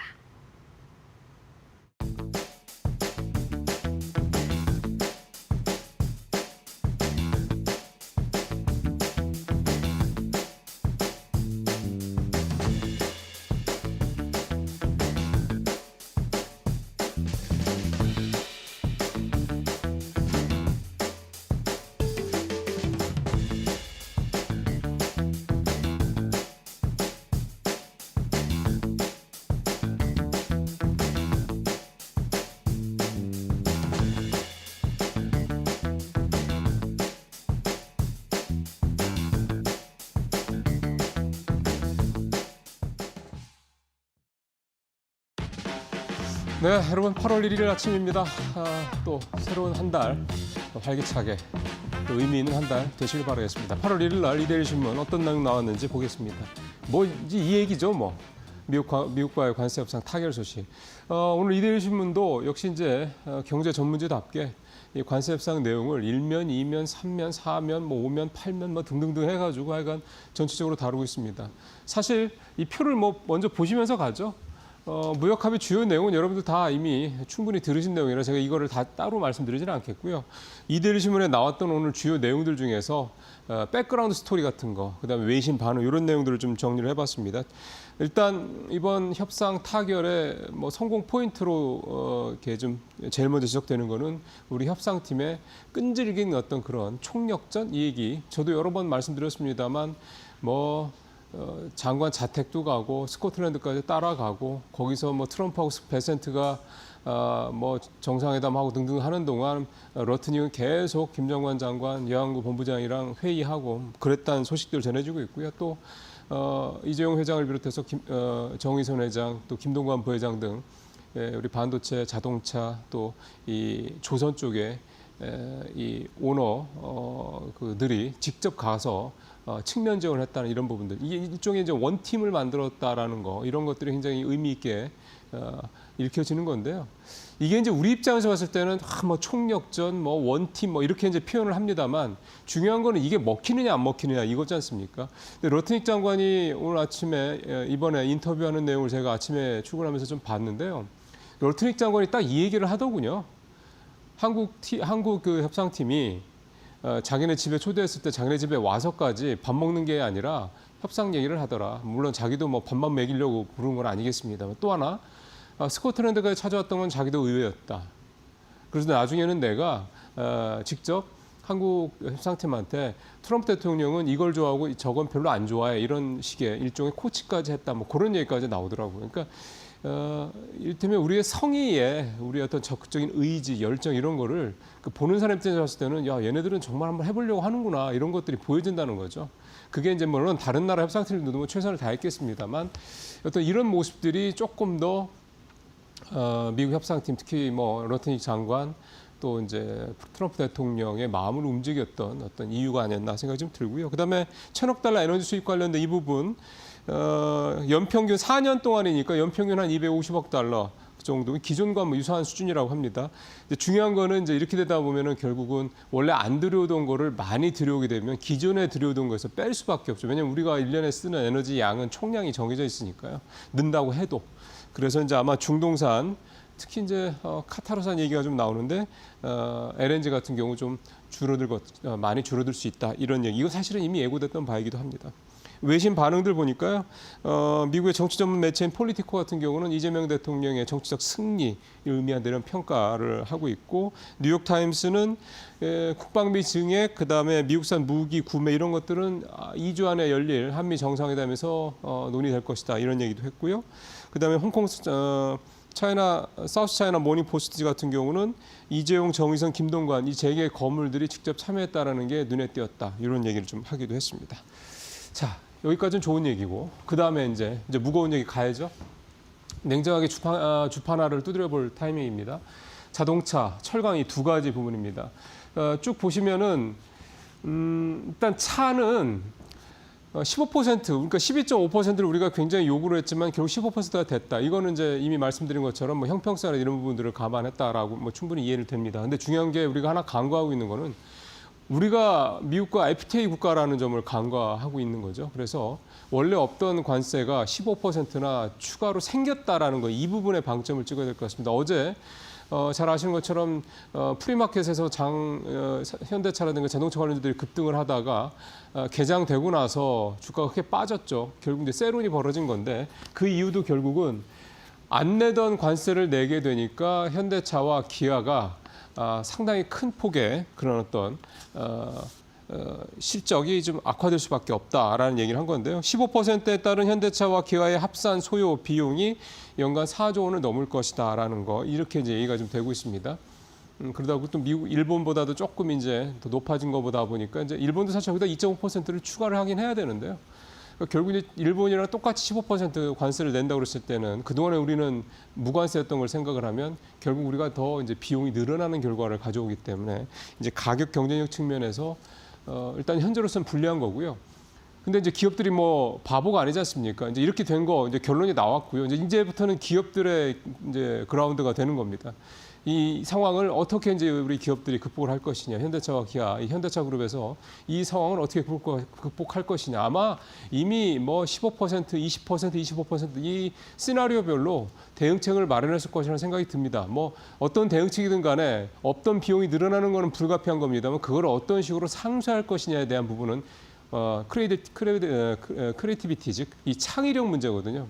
그래서 이런 부분에 있어서 우리 기업들이 또 어떤 창의적인 그런 솔루션을 만들어낼지 걱정도 물론 됩니다만 또 한편으로는 우리 기업들이 또 한 단계 레벨업을 할 수 있는 기회도 될 수 있는 게 아니냐 이런 생각도 좀 들고요. 철강은 알루미늄 50% 그냥 확정이 됐죠. 이거는 아예 논의대상에 빠졌고요. 뭐 트럼프가 굉장히 뭐 좀 불편했다고 합니다. 뭐 그런 얘기도 나오고요. 근데 뭐 다만 우리만 그런 건 아니고 일본과 유럽연합도 그대로 유지가 좀 됐고요.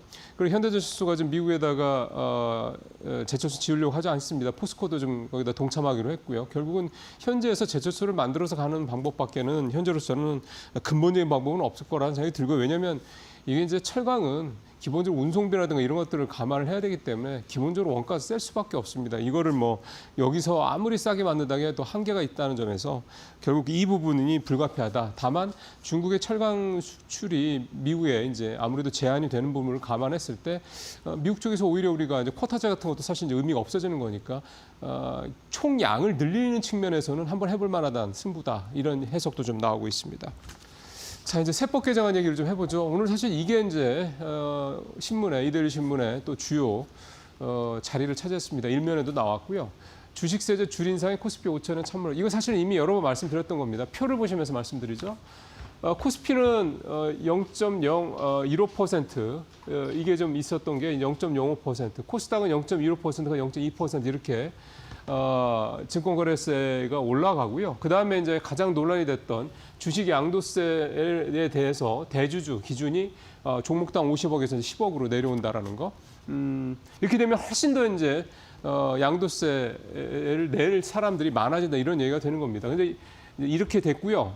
그다음에 이제 배당소득 분리과세 얘기도 좀 확정이 됐습니다. 이게 이제 물론 이제 법이 이제 국무회의를 통과해야 되니까 그 전까지는 일단 확정이 된 건데 정부안은 배당 성향을 40% 이상 하나 또는 배당 성향이 25%일 경우에는 최근 3년 동안에 5% 이상 배당이 계속 증가하는 어떤 그런 기업들 이렇게 이제 기준을 정했고요. 그러니까 이를테면 제가 한번 소개해드렸던 이소영 민주당 의원의 안 배당 성향 35%이 단일안과는 달리 좀 더 성향이 더 배당 성향이 올라간 거니까 그만큼 이제 기업들 입장에서 봤을 때는 배당을 더 올려야 되는 부담이 커졌다고도 볼 수가 있는 겁니다.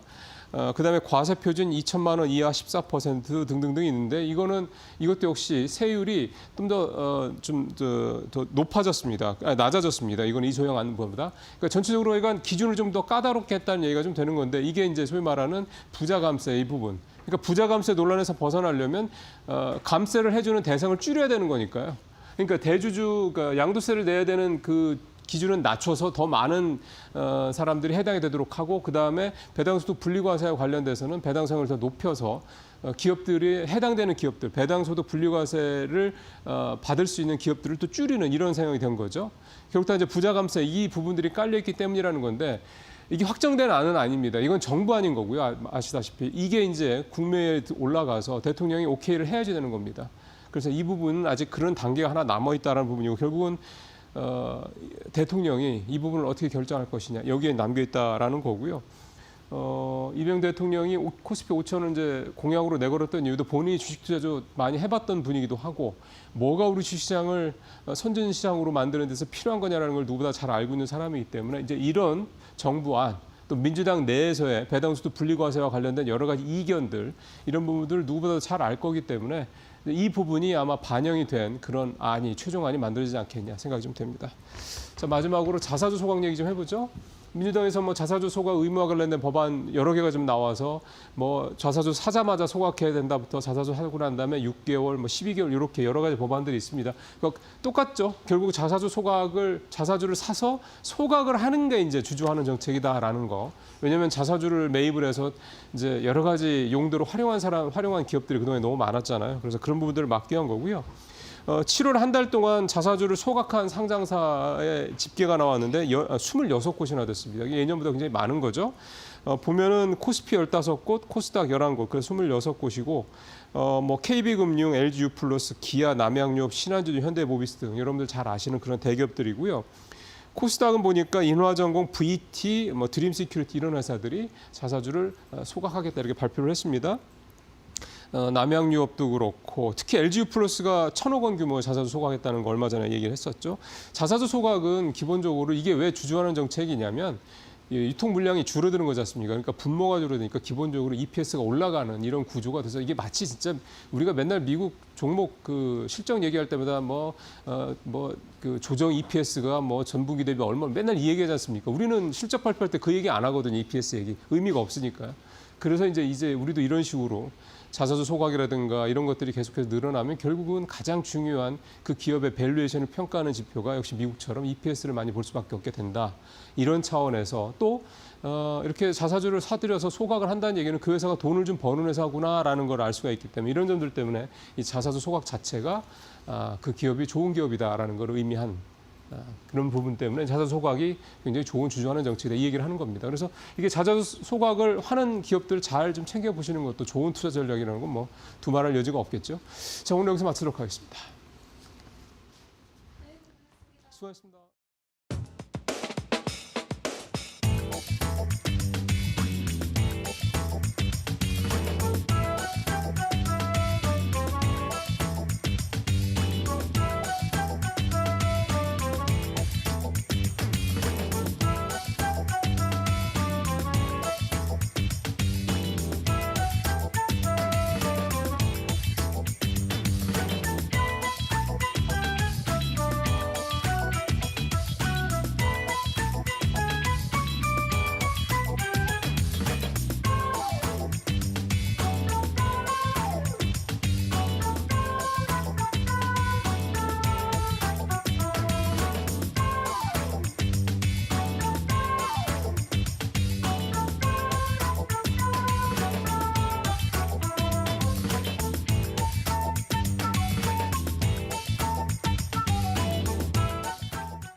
마켓 비하인드 이어가 보도록 하겠습니다. 오늘은요, 이영훈 IM증권 서울금융센터 이사 모시고 이야기 나눠볼게요. 어서 오세요. 네, 안녕하십니까.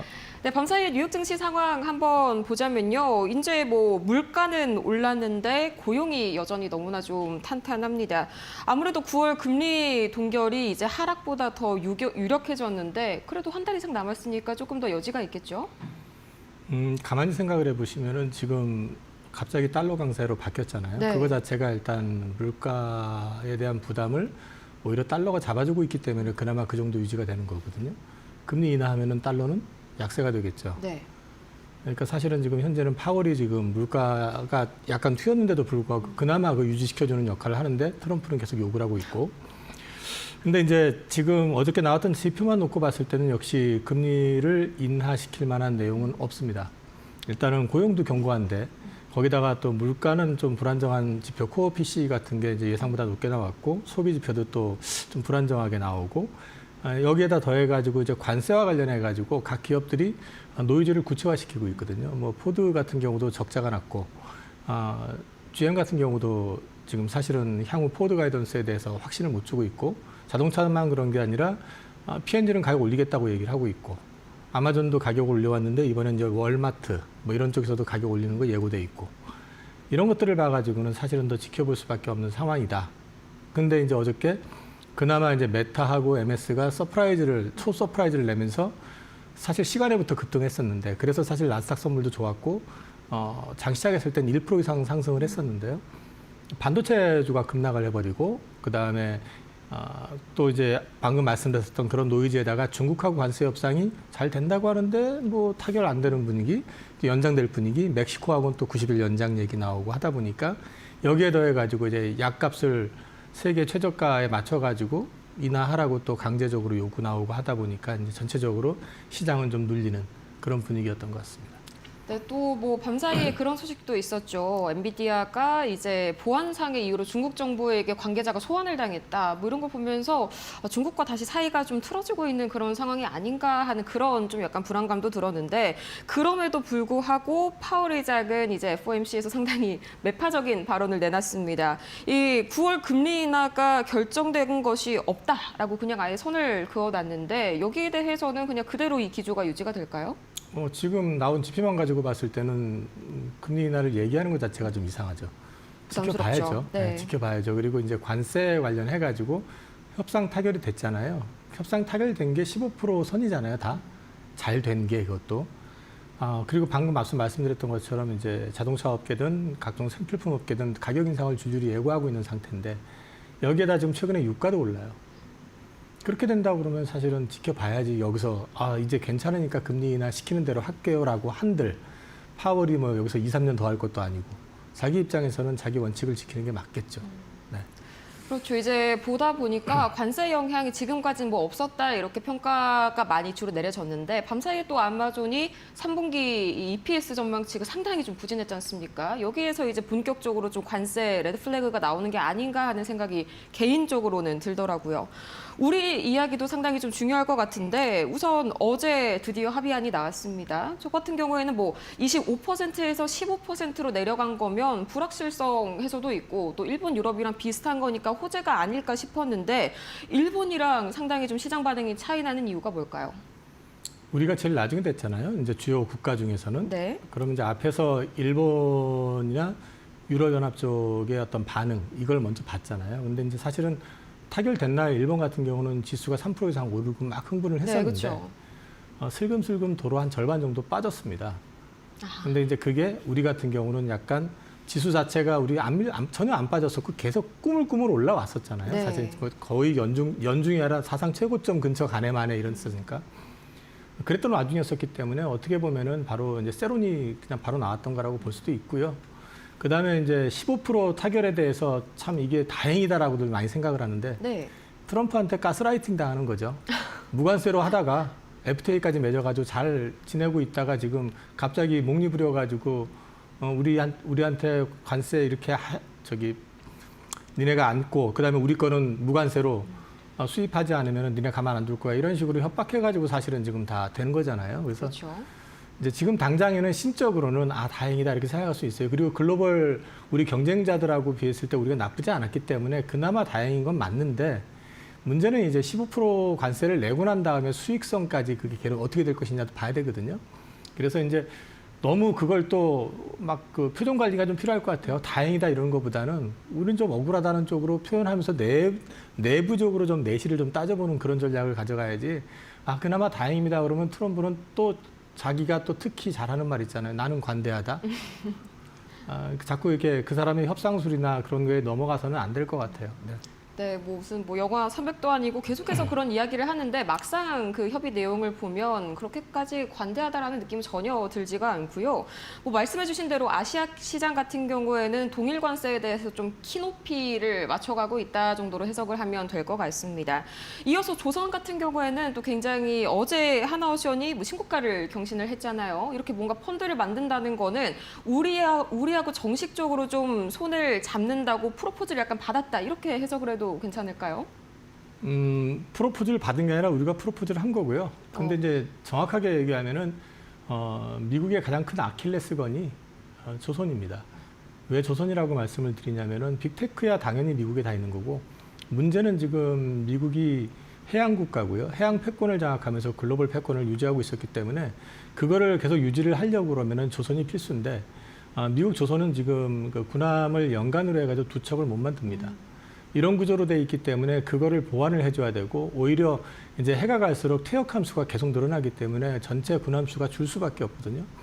근데 이제 문제는 이거를 갖다가 전 세계 누구도 그걸 이제 보완해 줄 수 있는 상대가 없고 우리밖에 안 됩니다. 그래서 우리가 그 부분을 건드려 준 거고요. 그나마 그래서 우리가 어떤 최악의 조건은 피했던 것 같아요. 그리고 또 어저께 주가가 급하게 굉장히 강하게 조선 쪽이 반응을 했었던 것도 거기에 대한 기대감이 있는 것 같아요. 왜냐하면 미국이 필요로 하고 있기 때문에 그나마 우리가 원하는 부분들을 많이 반영을 해가지고 조선 쪽에 대해서는 우리가 좀 얻어갈 게 좀 많겠구나라고 시장은 좀 기대하는 것 같습니다. 네, 확실히 이 조선 같은 경우에는요, 1위가 중국이니까 당연히 손을 못 잡을 거고, 2위가 한국, 3위 일본 같은 경우에는 3위 치고는 우리랑 너무 좀 격차가 나잖아요. 우리 이외에 다른 선택지가 없다는 점은 참 다행인 것 같습니다. 계속해서 조선주 주시해 보셔야겠고요. 이어서 자동차와 철강, 반도체 이쪽에서도 어제 이야기가 여러 가지가 나왔었는데, 제가 어제 이 방송 끝나고 나서 발표가 나자마자 긴급 방송이 투입이 됐어요. 그래서 계속해서 주가를 좀 째려보고 있었는데 자동차가 일본이랑 똑같은 수준으로 좀 맞춰져서 다행이다 하면서 넥스트레이드에서도 상승하는 흐름이 나왔지만 정규장에서 굉장히 꺾였죠. 이유가 뭘까요? 마찬가지입니다. 일본의 도요타 자동차 같은 경우도 관세 타결되고 나서 급등했다가 슬금슬금 한 반 정도가 빠졌어요. 근데 현대차 같은 경우도 앞서 말씀드렸지만 한 20만 원 정도에서 출발해가지고 넥스트레이드 기준으로 23만 4천 원까지 올랐었고요. 그 다음에 거기서 바로 이제 밀려가지고 21만 3천 원, 4천 원 그 정도 선에서 끝이 났기 때문에 네. 비슷한 패턴이라고 볼 수 있고 그 다음에 기분 나쁜 건 어저께 이제 일본에서 도요타는 올랐던 것 같아요. 근데 왜 이제 그런 상황이 나왔냐면 우리는 FTA 체결로 인해 가지고 무관세로 됐었고요. 일본은 2.5% 관세를 내고 수출을 했었거든요. 그러니까 이제 일본이 더 유리한 거 아니냐 이렇게 해석을 하는 것 같아요. 근데 저는 그 별 의미 없다고 생각을 하거든요. 어차피 지금 우리가 15%를 갖다 12.5%로 낮추는데 집중하겠다. 그건 말도 안 되는 소리거든요. 트럼프가 그렇게 사람 같은 짓을 할 일은 없고. 그러니까 이제 이런 부분들을 놓고 봤었을 때는 우리 입장에서 봤을 때 현대차 선방한 거 맞고 그리고 이 정도 경쟁력이라고 하면 스텔란티스 적자나고 포드 적자나고 닛산 혼다 다 작살나고 있는 판국에 오히려 글로벌 구조조정이 앞당겨지게 되면 현대차나 기아 같은 경우는 시장 파이를 더 키울 수 있는 기회가 될 수도 있다.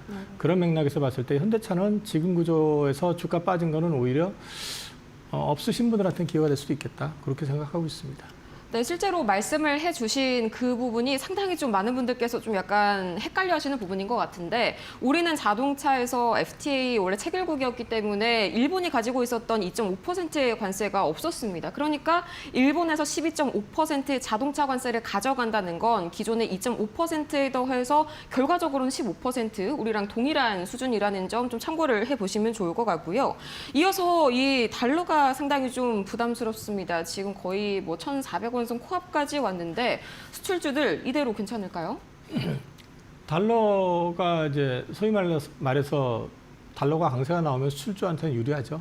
오히려 관세 부담을 좀 줄일 수 있는 그런 효과가 있잖아요. 그러니까 이제 그 원화가 약세를 보이면은 수출주에는 분명히 유리하기 때문에 실적 측면에서는 오히려 플러스 알파 효과가 있는데 문제는 이제 수입을 해가지고 우리가 먹고 사는 부분에 있어서 원유라든지 이런 거는 또 비싸게 수입을 해야 되기 때문에 내수 물가를 좀 자극할 수가 있고 원화 약세이기 때문에 또 그게 물가를 건드릴 수 있는 요인은 되겠죠. 네, 상당히 미국의 관세 부담이 이제 우리한테 좀 약간 전가가 되는 그런 흐름까지 나타나는 것 같습니다. 또 거기에 트럼프 대통령이 상당히 좀 눈길을 끄는 그런 발표 내용 중에 하나가 2주 뒤에 직접 한번 정상회담을 하겠다 이런 말을 남겼는데 계속해서 북한과 화해를 좀 시키려는 모드를 만들어주고 있어요. 뭐 경협주들 추가로 상승할 수 있는 그런 모멘텀이겠죠? 트럼프 대통령 2기 취임 전후에서 그 당시에 제가 이델리에서도 말씀드렸지만 트럼프의 최종 목적은 노벨 평화상이다. 그걸 목적으로 하고 있는 사람이기 때문에 이제 김정은을 제껴놓고 생각하지 않을 거고 자기가 또 처음부터 공언했었던 게 푸틴하고 친하기 때문에 자기가 당선이 되면 우크라이나 전쟁을 뭐 24시간 내에 그렇죠. 네, 24시간이 아니라 지금 몇 달이 지났죠. 근데 그렇게 되면은 김정은에 대한 니즈는 더 커질 수밖에 없죠. 그리고 또 한국에 대해서 어떤 식이든 좀 비용을 줄이고 싶다고 하면은 김정은을 자꾸 끌어내야 될 거고 그 평화 무드를 구축을 하게 된다 그러면 그것만 가지고도 자기는 당연히 될 거라고 생각을 하니까요. 이미 그 최근에도 보면 주변에서 노벨 평화상 뭐 얘기가 나오고 있는 상황이니까 아마 이제 트럼프하고의 정상회담에서 분명히 한반도 이슈가 제기가 될 거고 거기에 방위비 얘기도 나올 거고 여러 가지가 나오는데 트럼프는 분명히 김정은과 관련해 가지고 어떤 액션에 대한 얘기도 좀 나올 가능성이 있다고 보고요.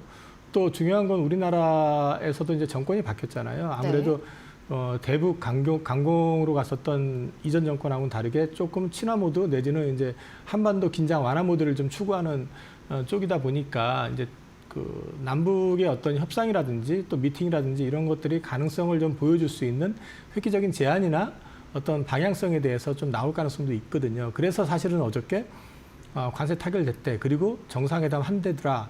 이러니까 그러면 대북 이렇게 하면서 이제 주가가 그쪽으로 많이 움직였었던 것 같습니다. 네, 뭐 미국이 더 이상 뭐 전 세계 경찰 노릇을 안 하겠다라고 해서 뭐 재정 적자 때문에 그럴 수 있겠거니 생각을 했는데 나 혼자만 경찰 노릇을 하겠다. 약간 이런 생각도 지금 트럼프가 가지고 있는 것 같습니다. 앞으로 좀 남북 경협주들 꾸준한 이 이슈 체킹 한번 해보셔야 될 것 같고요.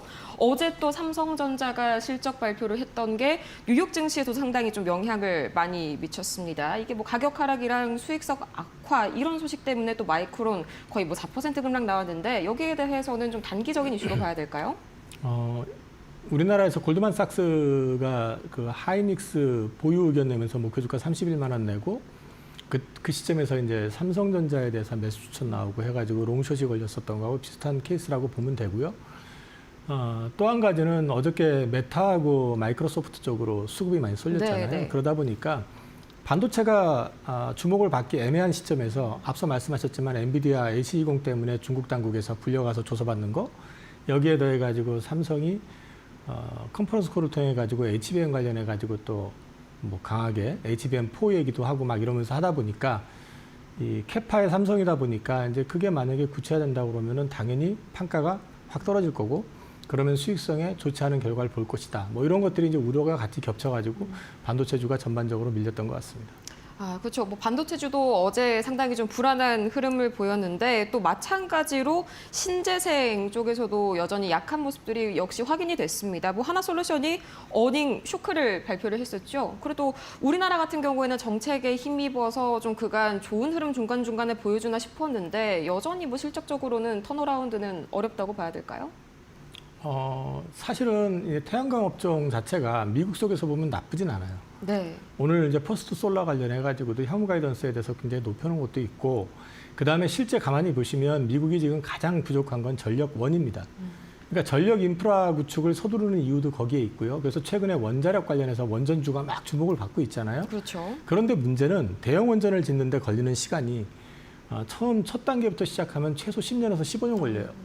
그러니까 지금 시작한다고 해가지고 이게 바로 전기가 돌아가는 게 아니거든요. 네, 네. 자, 풍력 같은 경우도 육상풍력은 한 3년에서 5년이면 되지만 해상 같은 경우는 7년에서 8년 정도 걸리거든요.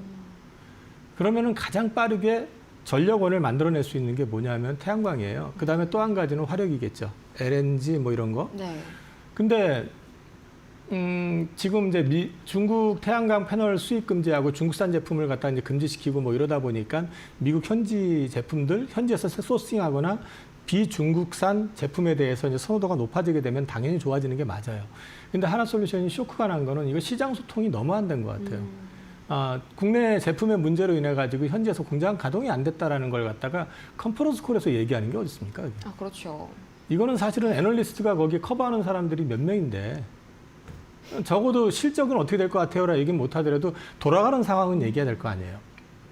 그러니까 이게 지금 시장 소통의 미스다 보니까 그냥 사실 그 직전의 차트라든지 이런 걸 보시면은 뭔가 되는 분위기였는데 완전히 거꾸로 나와버리게 되니까 시장에서 기관, 외국인 할 거 없이 그냥 무차별적으로 매도가 나왔던 거죠. 이건 신뢰의 문제인 것 같고요. 근데 이제 전체적으로 업황만 놓고 얘기하라고 그러면 태양광이 나쁘진 않아요, 지금. 네. 네, 확실히 좀 워낙 불확실성이 크다 보니까 기업들 측면에서도 좀 말을 아끼는 모습들이 좀 많이 나오고 있는 거 맞는 것 같습니다. 이어서 또 이제 8월 첫 거래일인데 7월 같은 경우에는 상당히 이제 좀 순환매가 도는 데에서만 도는 그런 모습들이 나왔었죠. 오늘 이번 8월 달은 좀 그래도 쏠림 같은 게 더 강해질 거라는 기대감 좀 가져봐도 괜찮을까요? 8월 증시 참 어려울 것 같아요. 저는 네. 7월 달은 제가 이제 7월 시작하면서 둘째 주부터 그랬던 것 같은데 그 쩔어 있는 종목들, 버려져 있는 종목들 봐라. 그래서 모멘텀이 생기면은 그쪽으로 계속 순환이 되면서 주가가 움직일 것 같다. 왜? 기존 것들은 너무 많이 올라가지고 밸류 부담을 느끼고 있기 때문에. 근데 실적도 이제 중요한 것들은 거의 이번 주, 다음 주 초에는 끝이 나요, 이제는. 네. 그러면 이제 실적 시즌 지나가게 되는 거고, 그러면 그 다음에 뭐가 있을까를 생각을 해볼 필요가 있거든요. 근데 이제 저는 지금 최근에 조선주 급등하고 뭐 급등하고 막 급등한 것들이 이제 밸류에 대한 부담이 좀 있을 것 같고요. 그다음에 이제 반도체 같은 경우도 이게 편안할지 여부에 대해서 봐야 될 것 같아요. 그렇게 본다 그러면 8월 초는 조금 지켜볼 필요가 있고 이후에 진행되는 걸 좀 지켜볼 필요가 있을 것 같아요. 그래서 오늘 말고 다음 주 화요일 날 그 부분에서 다시 말씀드리겠습니다. 네, 다음 주 화요일 저희 반드시 좀 체크를 해놓고 제가 반드시 한번 진행을 해보도록 하겠습니다. 네, 알겠습니다. 이렇게 해서 저희 오늘 이영훈 IM증권 서울금융센터 이사 모시고 이야기 나눠봤습니다. 좋은 말씀 고맙습니다. 저희가 오늘 준비한 소식은 여기까지고요. 잠시 후에 이어지는 마켓나우 1부에서 더욱더 자세한 투자 전략 세워가시길 바랍니다. 오늘도 함께해 주신 여러분 고맙습니다.